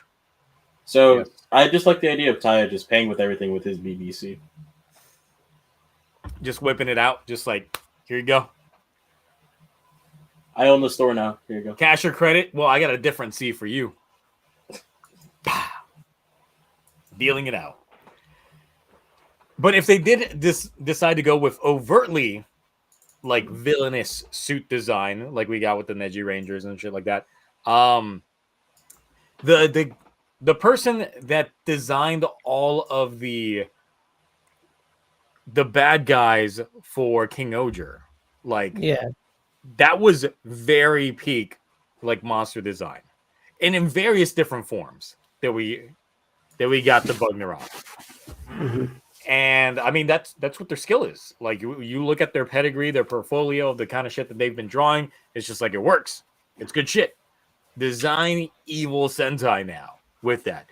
But then they would still have to be vehicular based. So motorcycles? Ooh. Oh, what about some motorcycle gang?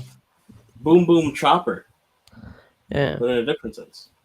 Sons of Boomaniki. Oh, Sons of Boomarchy. Sons of Boomarchy. I'd be all for it. Like, that would get me properly excited. I don't know if you've seen it, but there's this, like, crossover picture that I saw of, like, Mr. T and Boon Red. Oh, God. Not in already. Yeah. Let me see if I can find it. I didn't even know Mr. T was still alive. What? Yeah. Don't kill off my childhood icons already. Have you not been around the last few weeks? Yes, this year has. How many childhood icons have passed away this year alone? A lot of my childhood icons have not only just passed away, but some of them have just been coming out as monsters recently. Yeah. I posted it in private chat. Let me click here. And not the cool kind. Yeah.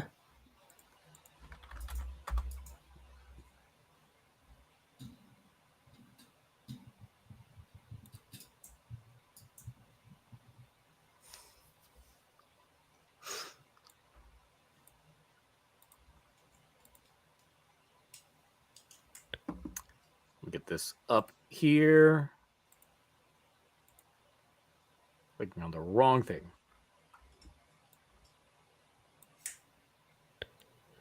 People want to see it. It's a pretty cool art piece that I saw floating around in my feed. Right there. There we go. I was just trying to get it right up. Oh, on I the saw screen. that before. Yeah. I'm not gonna lie, I really like Taya as a red. He's very minimal. Do you really? Because he's got the personality of a paper bag.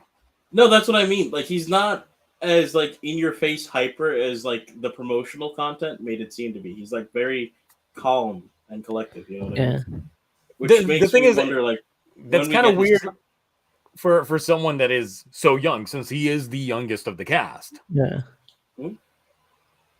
So, I mean, the way that he's trying to be calm and collected, but at the same time, he's not really that collected because, remember, he did misjudge Mira's action. That's true. In terms but of that's also... she's trying to play the decoy so we can do our thing. Well, you misinterpreted what she was trying to do. She was just trying to do her job. I feel like that kind of plays into it, though. I want to see more of like the development for Taya, which is because we don't have much, and he seems like very much the guy that all the mysteries are surrounded by. So as we unravel more, I feel like that's pretty good. But although I liked freaking Don Mabataro and Gira and Kaito, even though Kaito wasn't really a red, he was the leader of the team. It's cool to have like a red that's sort of like not too much high energy. He's very calm and collected. Yeah, kind of like Gira in the second half of King-Ohger. Yeah. Well, the thing is, that's why like Taro is a 180 transformation, has a different vibe from out of suit, completely different vibe. Yeah, that's true. Yeah, it's like he puts on the mask, the avatar, that aka the whole Dom Brothers theme to it. I did have someone in my comment section say that they do like Taya in comparison to Gira because they said Gira was way too wacky and all that stuff, and I'm just like, but technically in part 2 he mellowed out. He wasn't. He became very more. He didn't. Yeah, he didn't have to put on the Tyrant King act for everyone. Because they knew the bit, and the bit got old, and he was like, whatever. And the bit kind of ran its course when he became the actual king. And then it only came back towards the very end when he just wanted to, got to play it up. I think it came back during the looking for the medals in the earth, and then when he said you are the gears that turn or something like that. And then I will say the missed opportunity in this artwork, not making these rings little mini boom boom changers. And that then would imply that he's killed other Boomboomgers. There's a reason why Taya had to start fresh. Oh gosh. Low drop. Yep. Yeah. And then Taya could have been holding a box of Mr. T cereal, because he did have his own cereal. I feel like it's also kind of a little too early to just say he isn't goofy, because it's true that we kind of understand the team dynamic at the moment, but we haven't gotten his focus episode yet, so maybe that's true. But we do have the seed plants of him having a shared dream with Boom Boom. Whatever they're doing right now is working towards that collective dream, but we don't know what it is. I swear, if it's a world of gold or a world of tires, I'm going to be pissed. It's a world where vehicles can roam free of carbon emissions.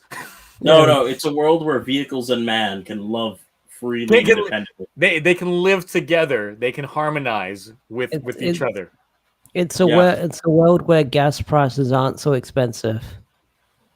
It's a world where the light is always green on the other side. The light emissions, that is. I mean, I've got nothing for whatever their collective. It could be just the regular full-on friendship type thing. I don't know what really to make with this dream, because when it was first alluded to, they're looking at the vehicles in the hangar as they're just doing their basic repairs and all that stuff. And it just leads me to think that it's man and vehicle like working hand in hand. And I'm like, maybe he's just trying to get them all to work, because it's implied that like he doesn't have them all working and functioning. We got to get all the cars working, and once we collect them all, we get a wish. Why are you turning this into Ghost? No, I mean, you just collect them all. You just collect all the cars, you gather them together, you make a wish, and then Taya can be the Boom Boom Master. He's gonna work towards his goal to be the Boom Boom Master, the BBM. Why do you keep talking about Ghost? And then he just he doesn't reach it by the end, or maybe he does. Again, still Ghost. And well, I mean, Taya's not dying and then coming back, 4 episodes. It's only 5 episodes in. And then dying again, another 10 episodes. Maybe it doesn't have to be Taya. It could be Joe. So they're living their dreams through Joe, is what you're telling me. Joe is going to be, well, I mean, he did say that he would be the caveat. He would be the one protecting the Boomboomgers from anything else going on. Yeah. So he's literally going to be their shield. I need to know what like Orange's thing is, because clearly it has to do with money. He is definitely the money man, but like, what specifically like involving that motivates him with the team? Like, is it just getting paid? Just here for a paycheck. He's literally that employee. I don't have to work here, but the money's good, so I'm just here. He's like, oh, you ran out of money. I'm going back. See you guys.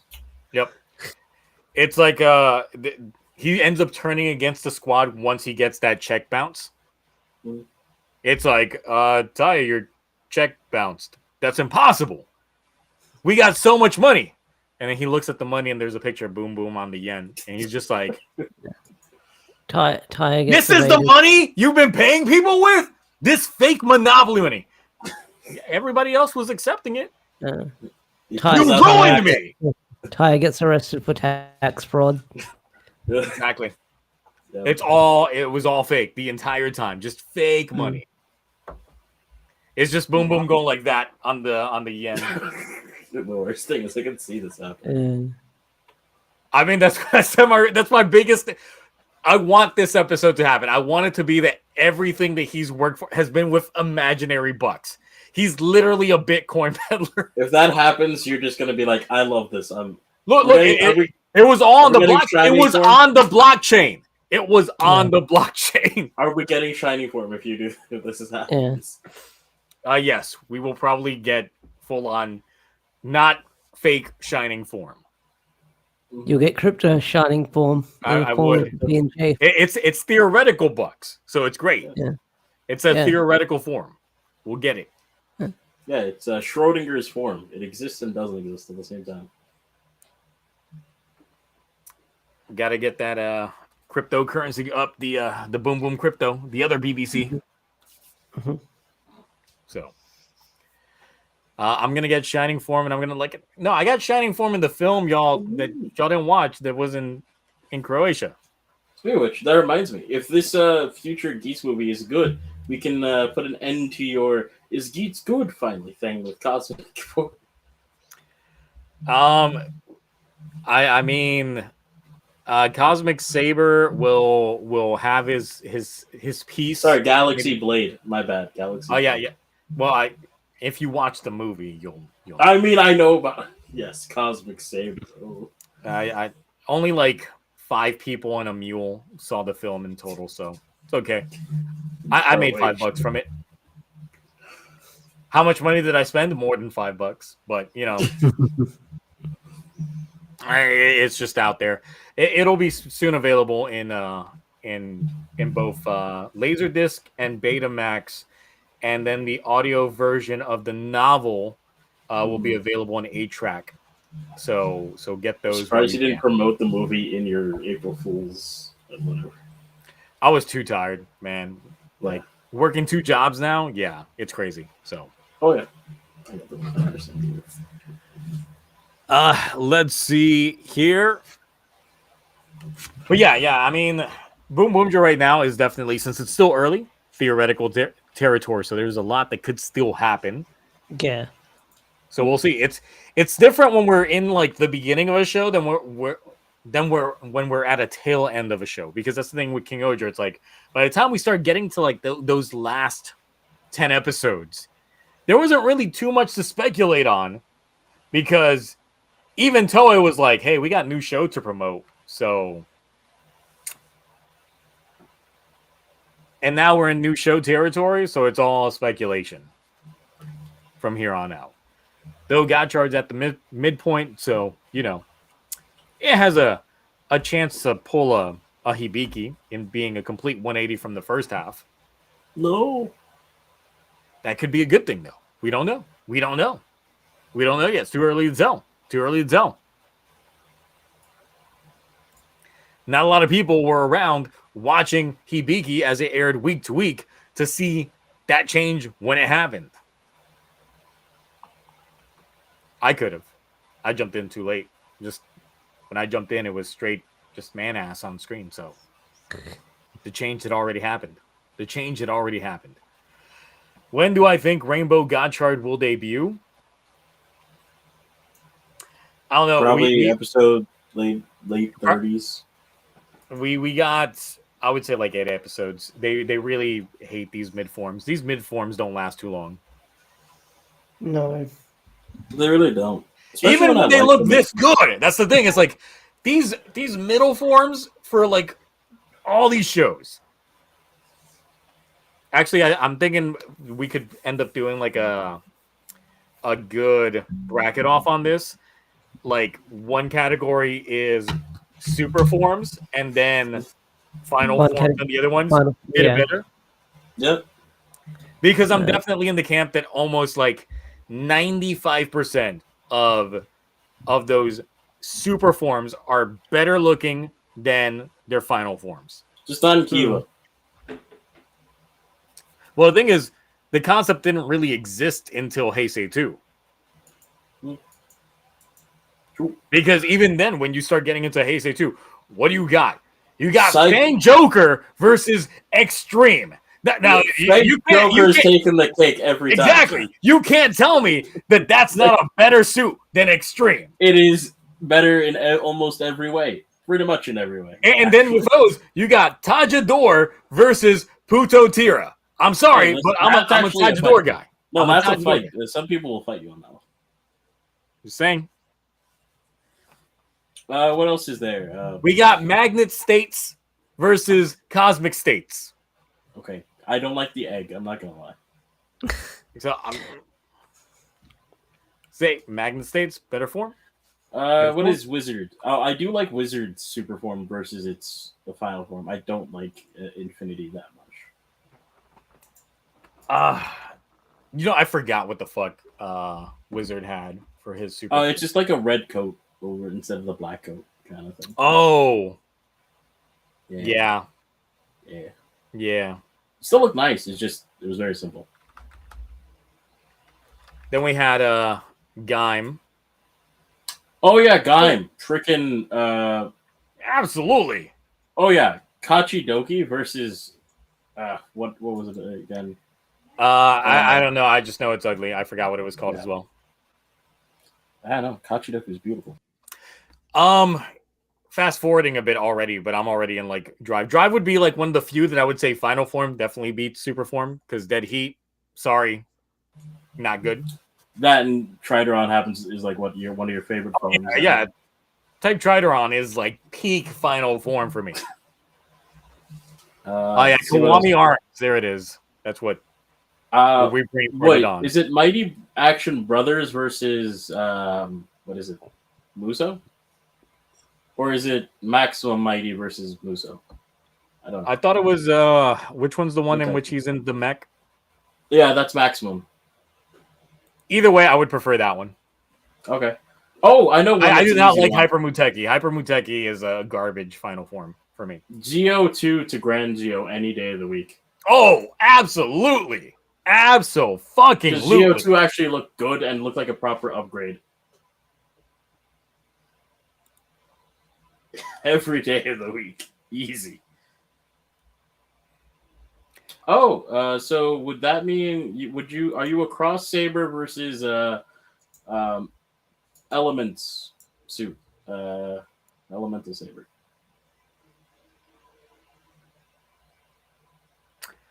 I'm not a big fan of cross sabers form. Okay.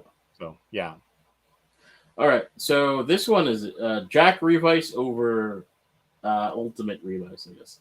That one's actually a really tough one because I love both of those suits. Yeah, Jack Revice actually looks really good. Jack Revice is really good. But the thing is that no, Jack Revice wouldn't it would be Thundergale is the proper super form. And Thundergale can go eat a bag of dicks. Can we just count Jack Revice? Because Jack Revice is technically the Berserker form, so it's not the proper super. No, see, so good.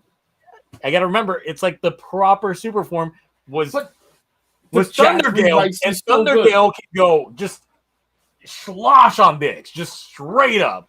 Okay, what is it? Is it Shining Metal Cluster Hopper Metal Cluster Hopper, or is it like Shining Ultimate whatever the fuck? I think it's Metal Cluster, right? Metal Cluster. Consider that as Berserk form? That was a Berserk form, essentially. But it got controlled later on with the sword. Thing is, 02 is like such a good suit. Too bad it technically ended up not becoming Aruto's real final form.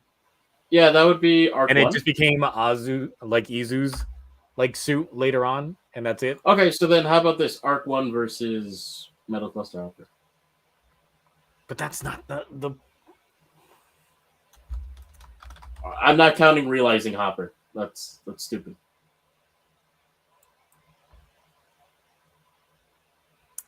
I mean, the build super form that I think of is the Pepsi Man one. Oh, Sparkling or Sparking. That's the one that always comes to mind when I think of the super form. Either way, I still prefer that over Genius. Yeah, Genius can. I hate that form. Actually, that's not the super form. It's what's it called? Rabbit, Tank. Still better than Genius. They're all better. Yeah, I agree. I'm just saying Rabbit and Tank look better than the Sparkling form too, I would say.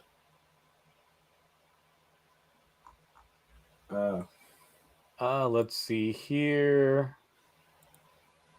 So super form for 01 is technically Shining Hopper. Oh, okay. Metal Cluster is in there as well. Metal Cluster is a really good suit. I really love the Metal Cluster suit. Yeah, it fits like as an overall suit, like just as a one suit. But Shining Hopper is also in that one, but that one's not like, I can't control this for a while. There's two Shining Hoppers. Whatever the heck. There's Shining Assault Hopper, but that one doesn't. No. And then your favorite, Realizing Hopper. Gross. Your top tier, number 1, 10 out of 10. It is 4. I hate it. I will take the greatest of 4. It's so great that I have a figure of it. That is not. That is this is the Realizing Hopper version. Zeo. I would take 001 over. Look at how dramatically different it is. Oh, which reminds me. Wait, Zeo, what'd you think of 001? Oh, you're talking about like the Force Rise version, yeah. It's all right. Oh, okay. It's not amazing, but yeah. What other ones are there? Oh, you're just trying to distract away from your favorite suit in the show. Like, Geets. It would be what is it? Well, the thing is for Geets, I actually Mark II versus Final. Or whatever it's called. Well, no, because it would be Laser Boost. Technically, would be the laser. Okay. And see, if it was Boost Mark II by itself, that would be my pick. But then you throw in the Laser Boost, and I'm like, Geats 9 is better. Geats 9 is definitely a better suit. Than the Pizza Cat? Yes.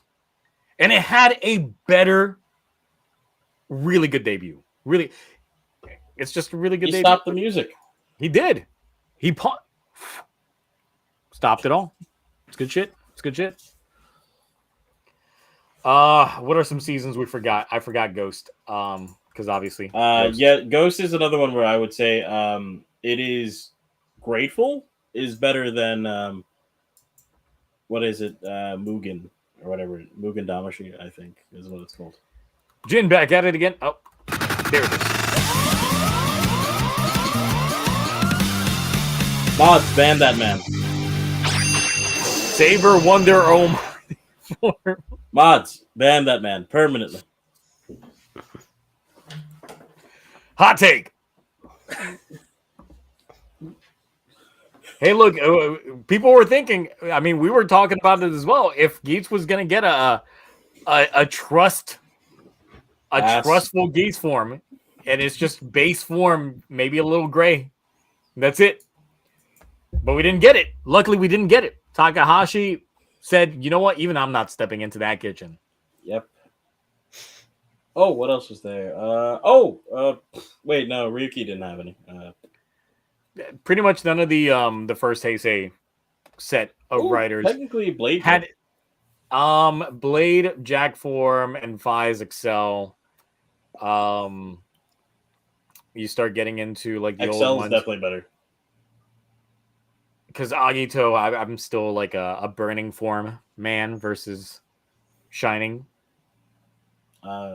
Shredded. Because out there just packing it. Blaster form is just a color swap. I'm not a big fan. Chess piece is different though. I guess, but it's I'd still prefer Excel. But the thing is, it's like I wouldn't say that some of the other shows. Well, Kabuto didn't really have. No. Kabuto had Kabuto in final form. It was mass form, rider form, and then hyper mode. That was it. That's all you got. Then you had climax form and then liner form, and I hate them both so much. I would prefer to take climax over liner form any day. I would take climax over liner, but it's by a very slim margin. They both do suck. I will agree there. I mean, for Kiva, would you? I can't say Dogabaki would be. I wouldn't count it. It technically is a super form, but it's. I would just say that it's still just other upgrades, and that's it. But it's not like a super form in itself. So it would just be always one of those Kiva into base and final. Into Emperor. Yeah. Plus, Emperor was all he needed. That's it. Oh my god! Here we go. Thunder Gale. Oh, but luckily, Gifford. Luckily, it's Gifford Rex over Thunder Gale. If you said the opposite, we were gonna have conversations. We were gonna have conversations, and it would not be good. Excellent, thank you. Because if anyone ever said Thunder Gale, just waiting for it in the chat. Or look, I would rather take Kamen Rider Igarashi over Thunder Gale. Super chat? Sick. Nice, bud. Oh, is it? Yeah, it says it right there. So let's celebrate 20th Super on live stream. Or that's either your 20th overall or that's his 20th. I don't know. I don't know. We've been doing this for like. I'm positive you've got more than 20 over the. Yeah, I'm pretty sure he's got more than 20. I mean, Lookman keeps donating 5 cents, so yeah, that's definitely his 20th, which is awesome. Thank you, I appreciate it. Thunder Gale doesn't exist. Only Shin Revice. What? What other ones are there? We're definitely missing quite a few.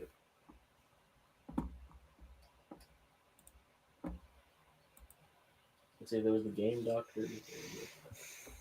Now for Ichigo, do you go because Super Ichigo is the final form? Now you go. Technically, a super form would be the green Ichigo suit.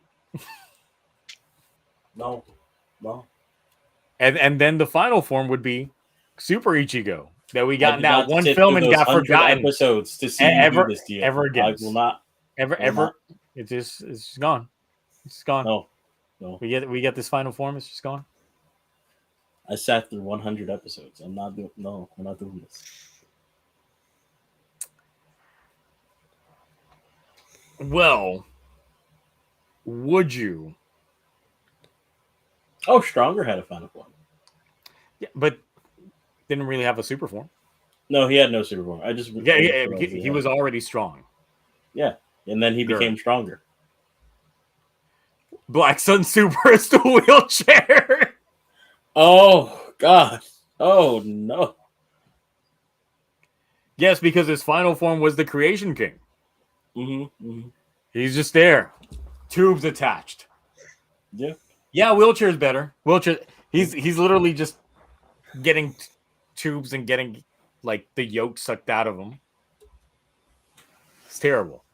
It's terrible stuff. Oh right, O's. We didn't do. Oh wait, no, we did O's. We did do O's. No, we did that. We did do that. Are we done? Did we do all of them? I think we did. I think so. I feel like there's one we're forgetting. I don't know why, but it's like a nagging. I mean, as of now, we haven't seen Rainbow Gotchard in motion because obviously we're a ways away. Platinum's better. Looking at Platina looks better than Rainbow on paper. Mm-hmm. We really just gotta wait and see how they churn out more in terms of that aspect. Let's see here. What else? I don't know if Trinity is like a Dogabaki form. It's just, does it really count as a super form in terms of that aspect? Because I really do consider Burning Form to be Agito's super form. I wouldn't count it only because it's like a mesh of 3 other writers, like in a one.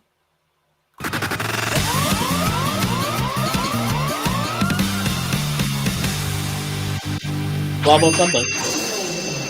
For $2 says Kaiza versus Ashes. Which is the better form? Well, the thing is, if you consider, you're wrong. It's sand. It's not ashes. You got to throw in the factor of besides Ashes, it would be Ashes versus technically new Kaiza, next Kaiza from the 20th Fives, because that would be his super form. I would say, since he didn't have a regular form, and I would pick Ashes. All right. So, what would you think? Fives next versus any of the other forms? Next Fives? Of Fives? Yeah. Fives Excel. Okay. Regular Fives Excel. Still the superior form. Although, from what we realized in the movie, his final form might as well just still be his base. Yes. Still good. So, would you like to end it off here, as we are only 19 minutes from the 3-hour mark? Oh, we could. Unless chat's got anything, throw in anything out there. Anything at all, and we'll see. Throw any other suits. What suits versus what suits? Will Mark ever jump in? No. Ooh, doubt it. No. Comes in for 2 seconds just to be like, ha, I was here. Comes in, pick on the mouth, like, oh, I can't say anything. Or he'll make sure to make our ears bleed like you did last week. Listen, I apologize. Are we gonna include Decade? Decade what? 21 complete versus final? I'm like, yeah, what is his super form? Like, he didn't really have a super form. It was just Decade, then Decade complete, unless you're gonna make complete the super form and complete then 21 complete. In which case, I would say both are disgusting. But one's more disgusting than the other, so in this case, complete is better than 21. Hands down. So. And the thing is, I would say for Kuga in itself, the what was it? The Amazing Ultimate is what they called the Kuga form that they gave, like, discount Joe Odagiri in Oh, fucking you Decade. mean just the black chest one? No, the one that's like swole and then black and gold. Oh yeah, that's. But I actually really like that suit. No, that's Ultimate something. I keep forgetting what's called. It's not amazing. Hold on, let me go look it up. I don't like that suit. I like a regular final form more. Rising Ultimate, apparently. Yeah. Which I don't understand, because usually the rising forms means they're preparing to go even further. Which would imply this is a form. Yeah, but this is Decade. Okay. Decade takes the conventions and said, fuck your shit. Gone. Primitive Dragon versus Elemental Dragon versus Cross Dragon and Saber. Primitive. Oh, yeah, Primitive is such a nice form. I know you don't like the book on the side, but I like Primitive quite a bit. And, I mean, you can't... Cross Sabers... Is that really a form? I mean, it's just a paint change. It's literally a palette. If you're talking about the Cross Saber forms I like the one where he uses the other two's main Rider books. That one looks really nice. And technically, in if you start getting into other writers, like in Build, like Greased and Magma, yeah, all those different forms that we ended up getting.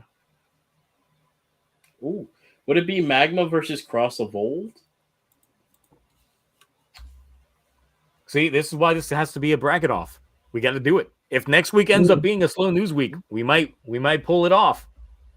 Ooh. This is the precursor to it. What are your top henshin moments? Like, just this character transforming, like, amazing. Because I know the one that a lot of people have from Build is the one where Grease says, "Damn hell, damn right I am," or something like that.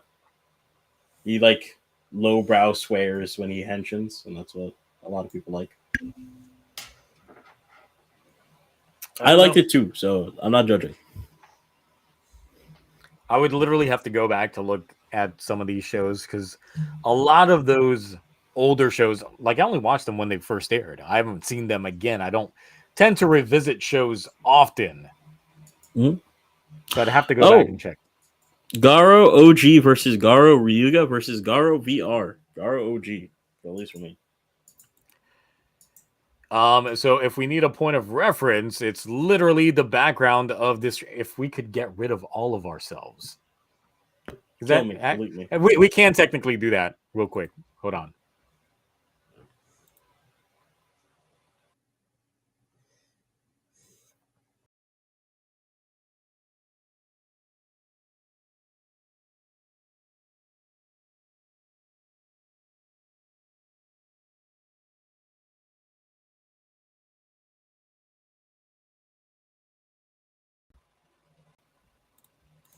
And we're back. She's big. Damn.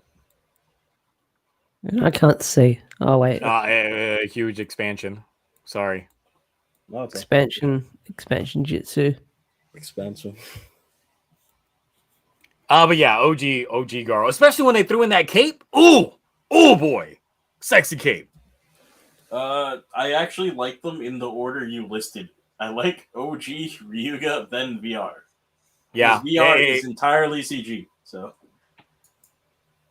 Going off of that standpoint, yeah, it's the exact same pecking order.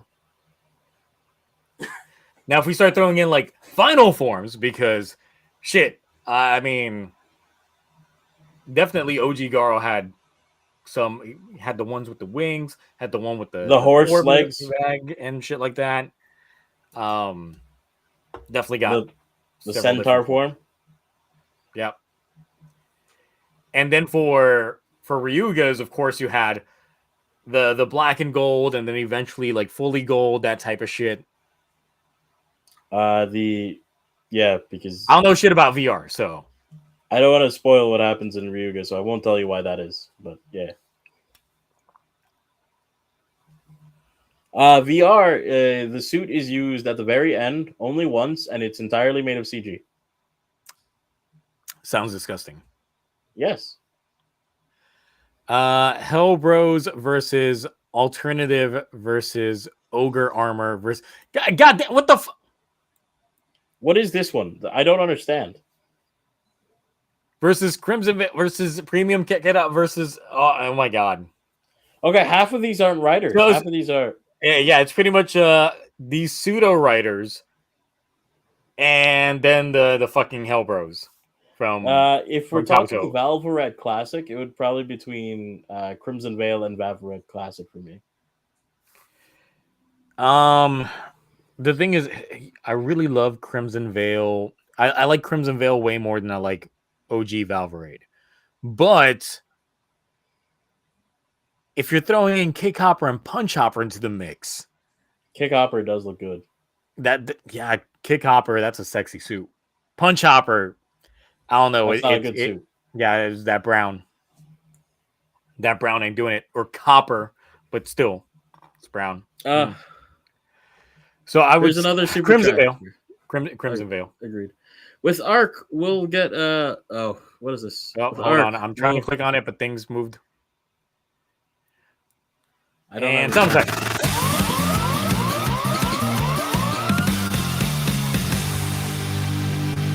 Oh, I understand this message now. With Arc, will we get a new Zeo with VR Blazar? Are you gonna get another VR Blazar? Is what he says. No, probably not. All right. So who wants to know what I'm cooking up? So the thing is, Lightspeed Hibiki got killed off by Wild Deno. If you know anything about Deno, he's got a sword form, rod form, axe form, gun form. What did Lightspeed Hibiki have to transform into VR Blazar? A gun. He got killed off by Wild Deno. He's got his gun. VR Blazar now belongs to Wild Deno. He's the new VR Blazar. So there you go. Damn. That was something I already had planned up. I already had that shit planned up well ahead of time. Great. You guys got some lore spoilers. Congrats. Yes. So next time you see VR Blazar, you're going to be Lightspeed Hibiki. No, it's just Wild Deno. It was there. VR Blazar is going to be like the Zero of my verse. Multiple users. Okay, I see. Everybody getting some of that VR Blazar. And then we go from there. All right, anything else before we close out tonight? We literally are almost making it to the 3-hour mark with no mark. Yeah. I got nothing. Nothing big in comics? Is Ranger Academy still mid? Yeah, it's still mid. I while you guys were having final form and middle form discussions, I was reading issue 3 of The Return that Boom sent me. So here's a quick question for you, because I did see this floating around on the Discord server earlier this week. Yeah. If the next Power Rangers season was to adapt a plot line from the comics directly, verbatim, which comics should it copy verbatim? I feel like the generic answer is like Shattered Grid, but I feel like if they're going to like adapt any story, like I'd say if there wasn't any controversy, if we still had most of the actors with us here today, I feel like they could do like MMPR The Return. I feel like that would be a good miniseries. But apart from that, I feel like aside from like Shattered Grid, because that's what everyone's go-to answer is, like because Shattered Grid would be cool to see. Apart from Shattered Grid, I feel like the Eltarian War would be really cool to see as well, like a big battle between like space aliens and rangers and stuff like that. Like Zordon's actually does sound very interesting. So yeah. Eltarian War is like Zordon's race of people have like become conquerors because of like corrupt politics, and they just because like let's give you the gist of it. Like Zordon's world was sort of like the peacekeepers. They'd sort of go around and just like make sure everything's fine in the universe. But then someone rose to power, and they got a hold of like these things called the Imperials, which are basically planet busting aliens, and they're like, hey, if you guys are going to be problems in the galaxy, we're just going to go to your problem, go to your planet. If you don't settle down, well, we'll just blow it up and wipe it off the face of the earth. Now, what if they took all that feedback and said, no, we're just going to do Ranger Academy? Because it's literally Harry Potter Power Rangers. The kids would love it. The kids would love it. I feel like there'd be potential. I mean, Ranger Academy, it's got its audience. It's not bad. It's not good. It's okay. They are building up towards, I guess, a mystery in the school, and then we'll see what happens. But I don't know. I feel like if they just adapted the concept of Ranger Academy and did its own story, that'd be cool. I mean, it has a very interesting concept, but they'd have to like flesh out some of the plot holes. Yeah. The idea. I mean, the concept doesn't sound interesting at all. It literally sounds like copy pasta of, it is Harry Potter Hogwarts type shit. So yeah, it basically is. But I feel like if they had more Ranger stuff going on, it'd be more fun to get into. Could be interesting. Yeah. I mean, if they adapted it, I can just see it being like Netflix's Riverdale, just with side comments of Power Rangers here and there. If you're lucky, you might see a suit this episode. Yeah, pretty much. Maybe if we're unlucky, we might see a suit this episode. Yeah, you'll get bad generic suit. Just see somebody in a morph suit with generic helmet. That's it. And a belt. For the sake of things. It's like, it's the cadet armor. Yeah, that's it. This is our cadet suit. It's good. Asking where Orga is, he's tossed around in pieces all over the place. I said this in the beginning of the stream. Yeah. If you missed the start of the stream, Orga has been dismantled. Yes. And it has been scaring Zio's wife. Yes. Because there's just mannequin feet in the hallway. Just out there. Because I'm just like, I'm not keeping that in this room. No, there's already enough clutter as is. I got to space things out after doing 4 costume changes for this Boomboomger review. With the upcoming one or the last one? No, the last one. Because like I said, everything that happened in that Boomboomger video, including that intro sequence, that's going to be the mainstay for the Boomboomger videos, unless, Toei starts claiming the music, which could happen later on in the game. All that was filmed the same day. Yeah. Filmed and edited on the same day. I cannot wait for us to get the full Boomboomger opening. I actually really like it. We've got it. It's out. It's out. It is? It's What? been out. The ending. Yeah, it's been out for a couple of days. I have not been around to see Because it's like the full opening was indeed in episode 1, and it was in the latest episode with Joe, and now they just released the full opening by itself without, any of the sound effects or anything like that. But yes, the full opening's been around. By full opening, I mean like the full 3-minute set. It's not a full 3 minutes. It's actually a little shorter than 3 minutes. But yes, that is the full opening. Okay, that's what I was curious about because I've heard the 120 many times. Yeah. No, this is like a 2-minute 55-second. Okay. I wonder if that was posted somewhere. I haven't seen it. Yeah, it was even in the Discord server. It's on Spotify. It's on Spotify. It's on my Spotify Oh, okay, thank you. list. So yes, it's there. I'm still a bigger fan of the ending. The thing is, they're very close. They're very close. I like the full open. At least for this song, it feels like the full opening of it flows better.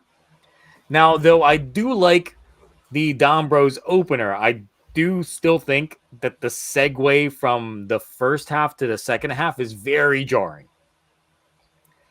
While King-Ohger's Zenroku King is it's okay. It's all right. But then we have Don't Boo. Don't Boo is like the superior ending. That's like the Boo most is superior Peak ending. to everything. It is. If they had a proper ending sequence to Don Bros that would go along with that, I don't know how they would do it, but still. No, I feel like I like how they did it in the show, whether you had like Don't Boo sort of like chime in, and then you would hear the other half of it. You would start hearing the melody, the flow, and then like right before they hit you with the preview, and let's get the party started, and then they hit you with the episode preview. It's like, oh, yeah, so good. No, I love it. I think the way they did it was perfect. No, yeah. I think I need to show Danny Don Brothers and not Jetman. I'll be like, look, I know we're gonna watch like Inoi's like first outing, but you're gonna watch his late. Yeah. Let's do the best of Inoue. Let's do consuming nothing but crack cocaine, and now just post crack cocaine and moving on to like the residuals. I know that he has edibles in Discord sometimes. So if he's high one night, I definitely want to show him Don Brothers. Oh yeah, that with Dombros, boy. Yeah, it's gonna be a trip. Yeah. If you're around, I'll try summoning you in the watch party just to get. Yeah, just at me, and I'll be like, oh boy, you're gonna be in bed. You're gonna be in bed. You're just gonna jump out, and it's just gonna be running to your computer. Yep. I'll be like, let me take a break from watching Miraculous Ladybug right now, because that is currently my show that I'm watching. The latest season, I didn't know season 6 was out. So I've been watching that. I'm on like episode 14. I haven't gone back since they started dating. I haven't. They haven't been. What are you talking about? They can't. They can't. What do you mean? You're confusing the movie. Oh, okay. I think you're confusing the movie. Possibly. The movie gave fans what they wanted. I got satisfied with that movie. That movie gave me, like, I'm a sucker for some good romance, and that movie gave me that romance plot. But the thing is, this latest season, since they're not together, like, you know, Ladybug and Cat Noir are not together or anything like that, they definitely have been toying with the fans of like, more so. Maybe they will, maybe they won't. They're currently in other relationships. Maybe they will, maybe they won't. That type of shit. And I'm like, oh, I can't stop watching. I can't stop fucking watching. Like, I've been up until like 2, 3 in the morning, because probably like right after we're done here, I'm gonna go back to watching some more. I'm just gonna be like, all right, let me watch one episode. Next thing I know, it's like 4 episodes, and I'm like, all right, I'll come back tomorrow. But yeah, it's only 12 o'clock. I can see that Danny's still in Discord. I might jump in there and persuade him to watch Don Brothers after they watch Hall of Fame wrestling, if he's not tired. Yeah, and then I'll tag you. That's if he's high or not. Oh, I'm plotting stuff that we'd probably have in the after show, but sounds like some shit. All right, we have almost made it. By the time we're done with like outros and shit, then we have made it to the 3-hour mark. I don't know if I can get into, like, sell me on Ninjago. Y'all are out here saying watch Ninjago. Sell me on Ninjago. What's the point?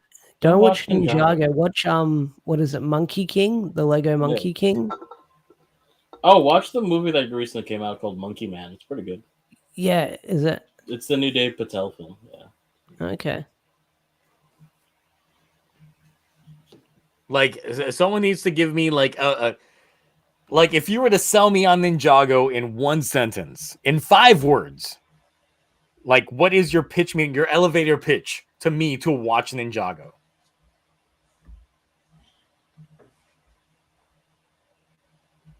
Let's see what chat has to say. How do you have get 5 syllables for you? That's about it. What's your 5 syllables? No, it's Lego Ninjago. That's 5 syllables. People are saying you should watch Lego Monkey King instead. Oh, Lego Monkey King. I did watch Super Robot Monkey Team Hyper Force Go. So that was a great show. Yeah, I watched it back in the day. Yeah. But Lego Monkey King is basically Journey to the West, with like in this anime style, and it's got anime voice actors like Sean Shebel and stuff like that in it. Crazy Orb, you're not selling me with Lego tits with Lego ass. That sounds flat. That sounds very blocky, very painful. You motorboat that, you're gonna be feeling it for days. Terrible. Yeah. You can't give Lego tits a foot job. Yeah. Your feet. Do you want to get to outros now? Yeah, let's get the outro. Before like the chat starts recommending even more ludicrous stuff. And then they start recommending you ludicrous. So Cloudy, YouTube channel? You got some shit? I haven't been posting anything. Sorry. I'll see if I can cobble something next week. There you go. Oh, okay. Great. Asha covering the saga of Austin St. John. Yeah, come to a close for now. Unless I can get you some footage tomorrow. It's probably going to be him saying, "You better watch yourself," or is him like blocking me on Twitter. I forgot to ban that guy. Thank you. I'll do it live. You'll do it live. Yeah, I'll be like, joke's on you. I'm already dead because I'll be in my Orga cosplay. So that's the joke.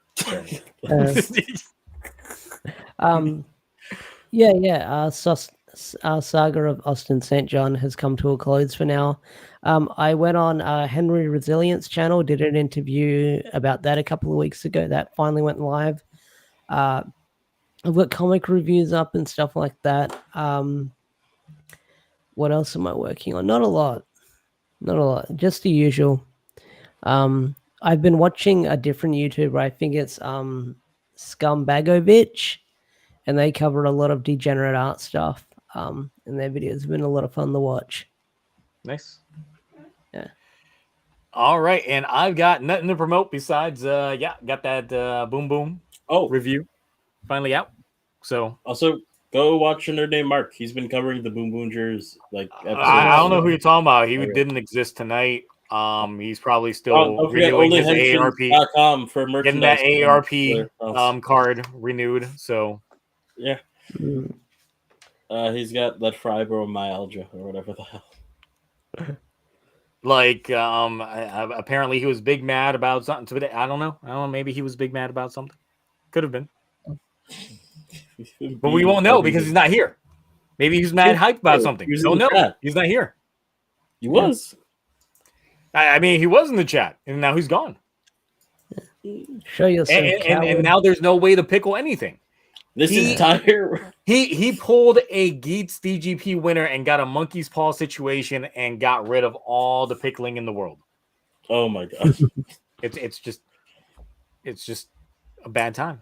I love how this week is just the Ash who calling Mark out as a pussy.